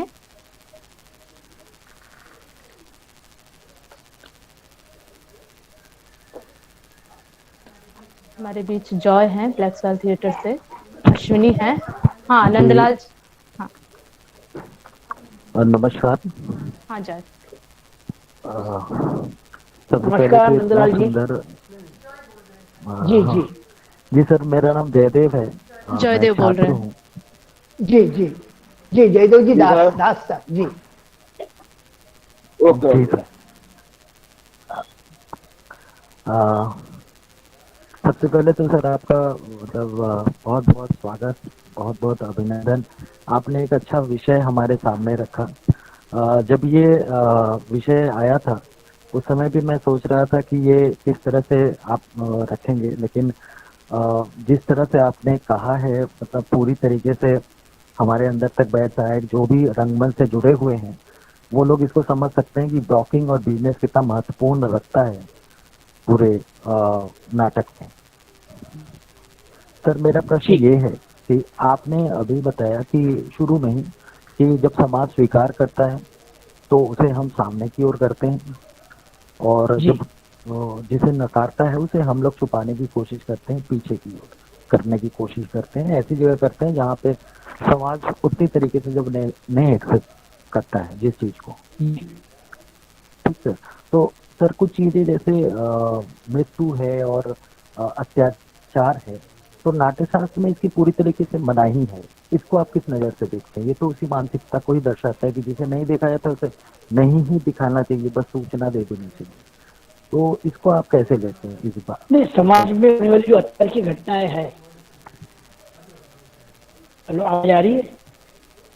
हाँ सर, हाँ सर बोलिए। समाज में होने वाली अत्याचार की घटनाएं है, जी समाज चाहे कि समाज में ना घटे, फिर भी हो रही है। फिर भी हो रही है। जी हम चाहते कि जी ये नहीं होनी चाहिए।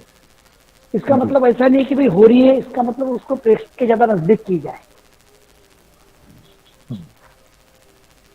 उसको करते वक्त कई स्टेज में ना करते हो, लेफ्ट स्टेज में अगर हम करते हैं, लेफ्ट सेकंड में करते हैं, सेंटर स्टेज के सेंटर लेफ्ट में अगर हम करते हैं, जी। तो नकारी हुई चीजों का प्रभाव आएगा। तो उसकी इंटेंसिटी अगर ज्यादा है तो उसको वही मैं कह रहा हूँ अप के कि अगर एक हम करते हैं, अप स्टेज के लेफ्ट में अगर हम करते हैं तो ज्यादा इफेक्टिव होगी। लेकिन अगर हम अत्याचार की घटना है डाउन स्टेज के राइट में करते हैं तो संयुक्तिक नहीं होगा। हम बेवजह उसकी इंटेंसिटी बढ़ा के लोगों के सामने ला रहे हैं।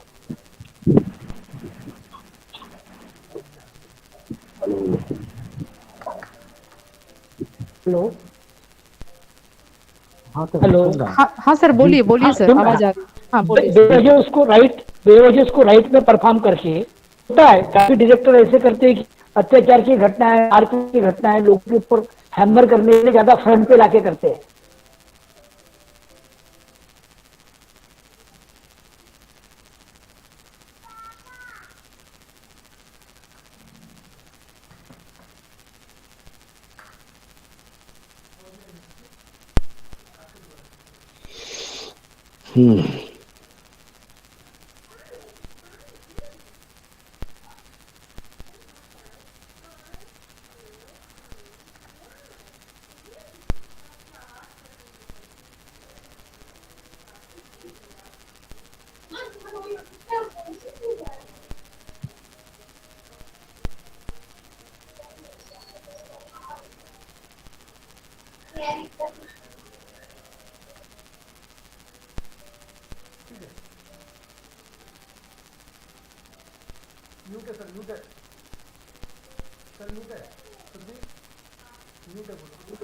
सर बोलिए।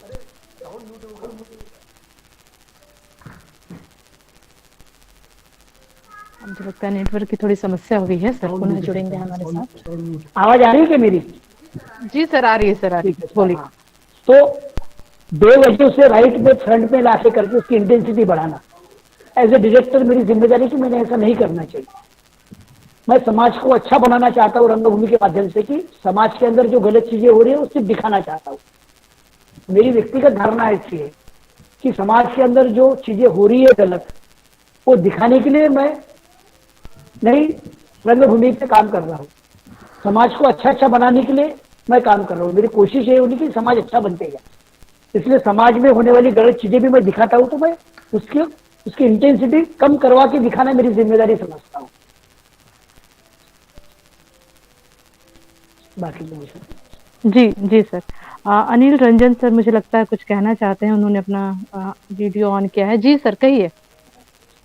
हाँ, तो दास जी ने जो पूछा था कि भाई समाज में जो घटनाएं घटती है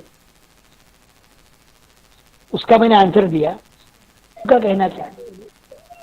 हरीश दास जी। सर, दास सर जी। हरीश जी नमस्ते, मेरा नाम नमस्ते अनिल रंजन भौमिक है। जी। जी अनिल जी मैं नमस्ते। इस समय पटना में हूँ पिछले जी 5 महीने से, और जी जी आपको सुन रहा हूँ। और जी आपने जिस तरीके से आज व्याख्या किया है, मेरा कर्म क्षेत्र तो उत्तर प्रदेश और भारत है, अलग बात है, लेकिन इतनी अच्छी तरीके से मैंने आज तक किसी को निर्देशन के मनोवैज्ञानिक को नहीं सुना है।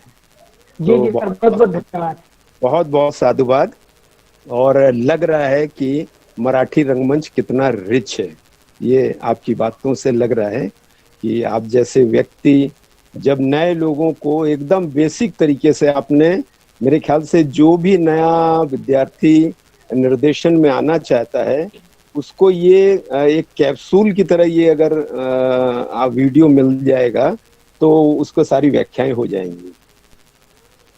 तो बहुत बहुत साधुवाद आपको हरीश जी।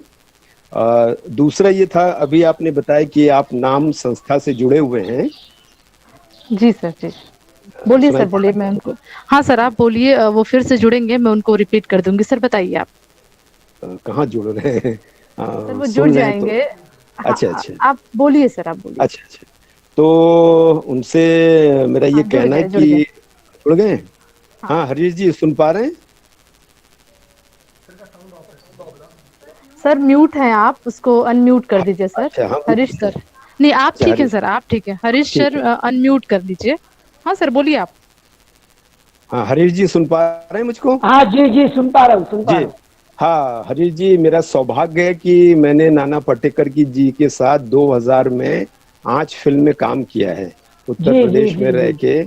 और जी करीब हम 2 महीने साथ रहे हैं, और मैं उनकी टोली में था, तो 2 महीने हम लोग रंगमंच के सारे लोग थे। तो जी अभी जी जब मैं जी। यहाँ यहाँ आया हूँ, और मैं भी बैंक में था और रिटायर हुआ, है ना। और मेरी हाँ हाँ हाँ। संस्था है सब अंतर, वो 42 साल हो चुका है। जी जी जी जी। मैं नाम संस्था के बारे में यहीं पर मुझे मालूम चला, हाँ हाँ तो हाँ। तब से लॉकडाउन है, तो मैं खुद जुड़ना चाहता हूँ नाम संस्था से, क्योंकि बिल्कुल। शायद अब मैं पूना अपने बच्चों के पास आने वाला हाँ हूँ, तो कैसे जुड़ सकता हूँ? जी, मेरा नंबर आप सुरभि मैम से ले लीजिए, जब भी पुनः आए आप मुझे कांटेक्ट पूना कीजिए। में ही हूँ, मैं पूना में ही हूँ। जी, पुनः में हो आप? ओके ओके जी ओके। जी जी जी, मैं पूना में ही हूँ। जी जी जी। तो फिर अपनी जी। मुलाकात हो जाएगी, ऑफिस में नाना जी से भी मुलाकात होगी। हम सब साथ अच्छा में अच्छा। रहते हैं पुणे में। आप पूना में ही रहते हैं? मैं पुणे में मीटिंग के लिए आता हूँ महीने में एक बार। अरे वाह वाह, बिल्कुल मैं हाँ, भी तो अपना नाना नंबर जी और हम सब साथ में रहते हैं, तो जरूर उस वक्त मुलाकात कर लेंगे हम लोग। जरूर जरूर जरूर, वो बहुत जरूर। अच्छा लगा। जी सर, और थैंक यू। धन्यवाद सर। जी आप जी जुड़े, जी भौमिक सर, ये हमें भी अच्छा लगा, और आपकी जी प्रतिक्रिया बहुत अच्छी रही सर। और जी। इसी क्रम में हम चाहेंगे सर कि ये बाकी जो भी जिज्ञासु हमारे साथ हैं, विकास जुड़े हुए हैं, आप अपनी जिज्ञासा रखें। हाँ चलो। आवाज आ रही है क्या? जी जी। हाँ, सबसे पहले सभी प्रबुद्धजनों को मेरा प्रणाम, नमस्कार। सर ने आज तो बहुत अच्छा ही वक्तव्य दिया है। सबसे पहले तो उनको बहुत धन्यवाद सर, आपका इतना ओजस्वी वक्तव्य के लिए।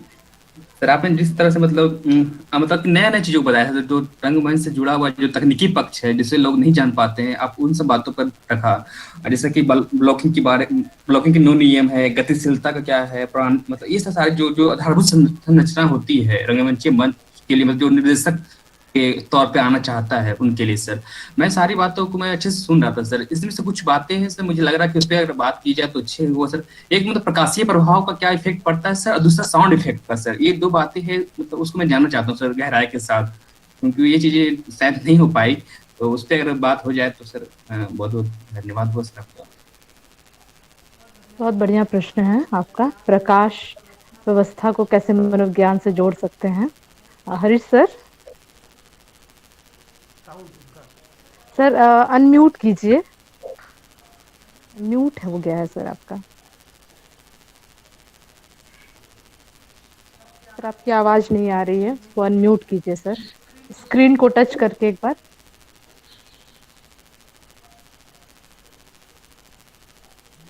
थापे सर, आप तक मेरी आवाज जा रही है सर, तो आप उसको हाँ सर, और ध्वनि को अनम्यूट कीजिए सर, आपने म्यूट कर दिया है। स्क्रीन को एक बार टच करिए तो वो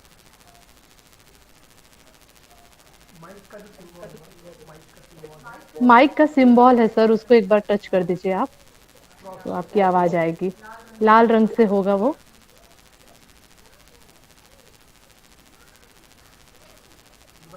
मुझे लगता है नेटवर्क की समस्या हो गई है विकास। मुझे भी आज लग रहा है बहुत ज्यादा प्रॉब्लम नेटवर्क का है।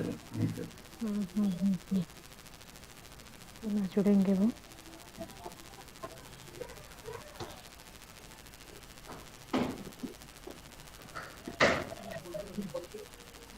भौमिक सर अब नाम थिएटर के साथ जुड़कर काम करेंगे, ये सुनकर अच्छा लग रहा है।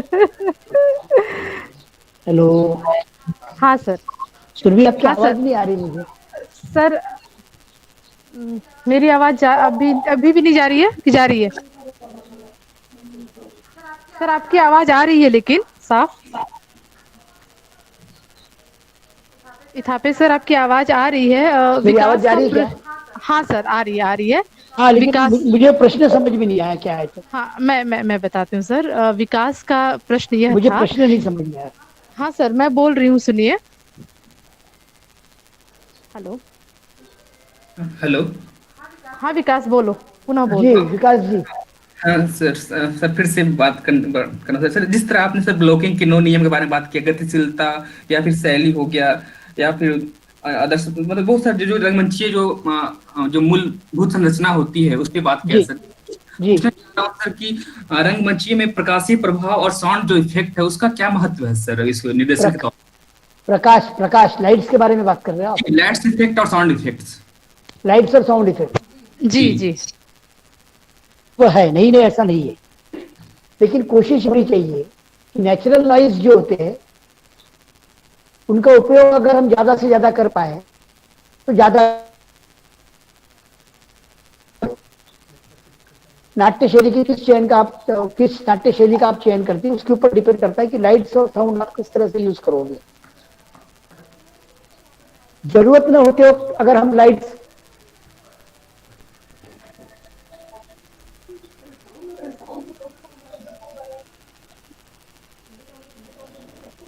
सर मुझे लगता है नेटवर्क की समस्या हो रही है आपके यहाँ। पे सर। ठीक है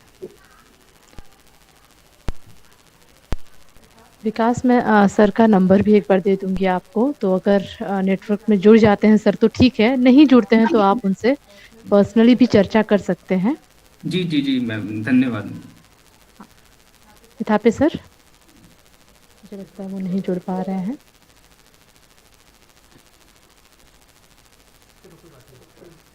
ठीक है। हेलो। हाँ सर, हाँ सर।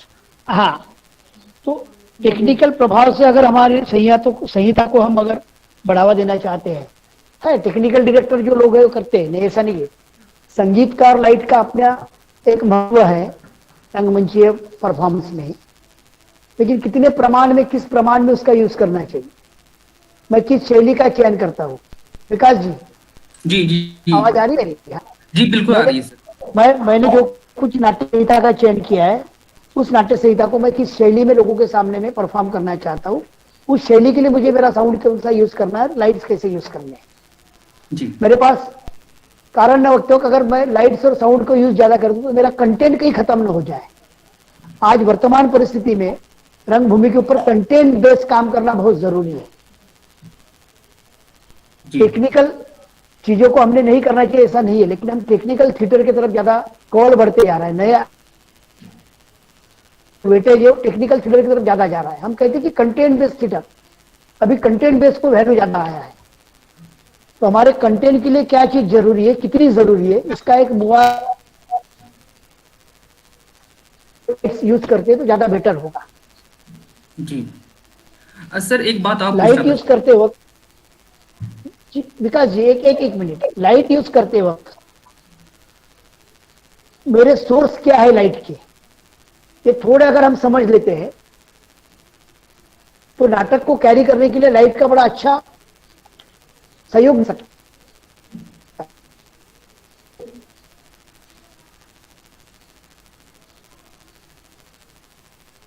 विकास जी कहिए।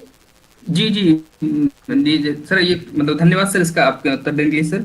और सर एक प्रश्न और सर, कि जैसा कि हम आपने भाषा के बारे में बात किया सर, भाषा और शब्द के चयन को लेकर सर, जो क्योंकि आज सर ग्लोबलाइजेशन का समय आ रहा है सर, सब फिल्मों में चाहते हैं कि अधिक से अधिक अंग्रेजी और हिंदी के शब्दों का चयन करें। तो मैं ये पूछना चाह रहा हूँ, जब क्षेत्रीय रंगमंच का चयन होता होगा या फिर भारत के परिदृश्य में, तो उस समय से शब्दों का चयन किस तरह होता है सर, वाक्य का गठन किस तरह होना चाहिए सर, या सब मतलब पूरा देश को लेकर बनाना चाहिए वाक्य का संगठन, या सिर्फ क्षेत्रीयता के आधार पर होना चाहिए सर ये चयन शब्दों का या वाक्य का गठन? काफी लंबा प्रश्न है विकास, और चूंकि समय सीमा है हमारी। जी सर, जी हरीश सर आप कहना चाहेंगे?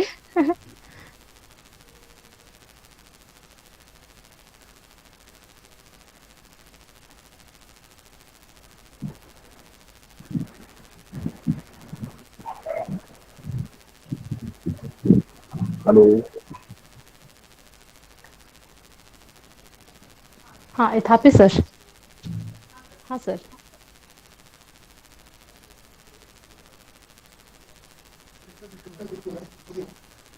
हेलो। हाँ सर, बोलिए बोलिए सर।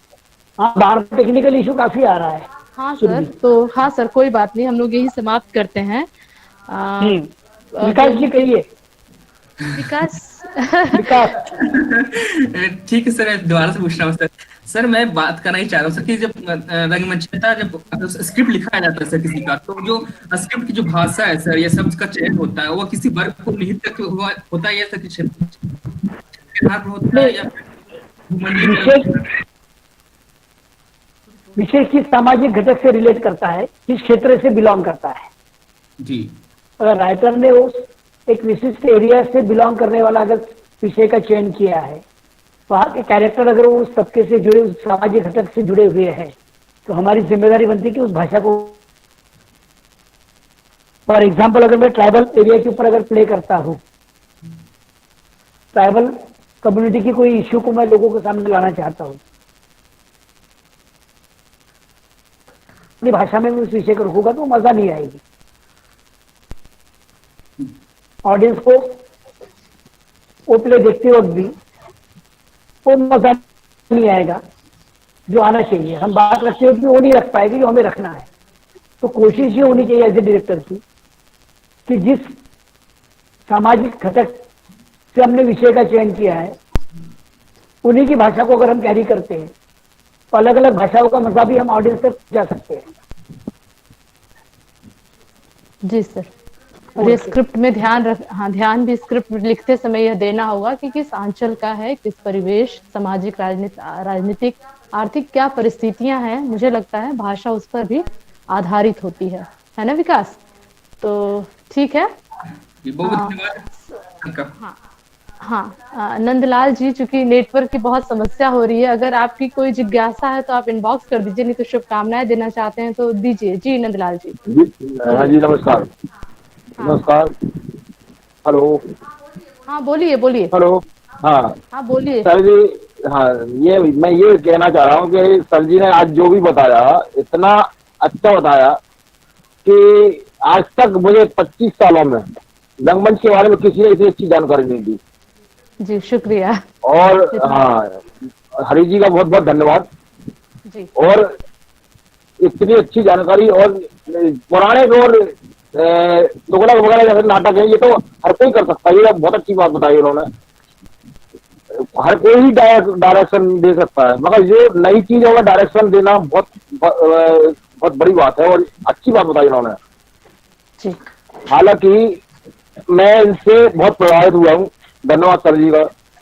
धन्यवाद और मैं इनसे, नंदलाल जी। हाँ हाँ जी हाँ, और इनका अगर व्हाट्सएप नंबर हो तो मैं इनसे चर्चा करता रहूंगा।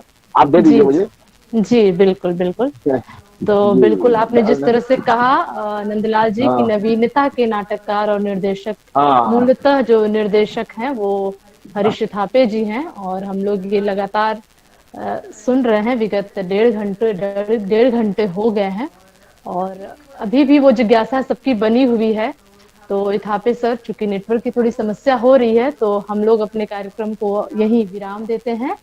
और मैं हृदय से आपको बहुत बहुत धन्यवाद और आभार आपका करती हूँ सर कि इतने सघन और एक ऐसा विषय जिस पर हम अमूमन चर्चा नहीं करते हैं, हमें लगता है कि इस विषय पर हमें चर्चा करने की क्या आवश्यकता है, लेकिन इन जरूरतों को ध्यान में रखकर आपने इतने गंभीर विषय के साथ हमारे छात्रों, हमारे जो भी सहयोगी जुड़े हैं सबके साथ चर्चा की, विस्तार से चर्चा की, जिसके लिए बहुत बहुत धन्यवाद और आभार। वसुधा मैम का भी एक मैसेज आया है कि व्याख्यान बहुत ही ज्ञानवर्धक रहा। तो थापे सर, आपका बहुत बहुत धन्यवाद। मैम जी, इनका नंबर भेजिए। जी जी जी जी, धन्यवाद। ओके, धन्यवाद धन्यवाद। आप सभी सुधीजनों का धन्यवाद। इस पूरे कार्यक्रम को सफल बनाने में ब्लैक स्वेल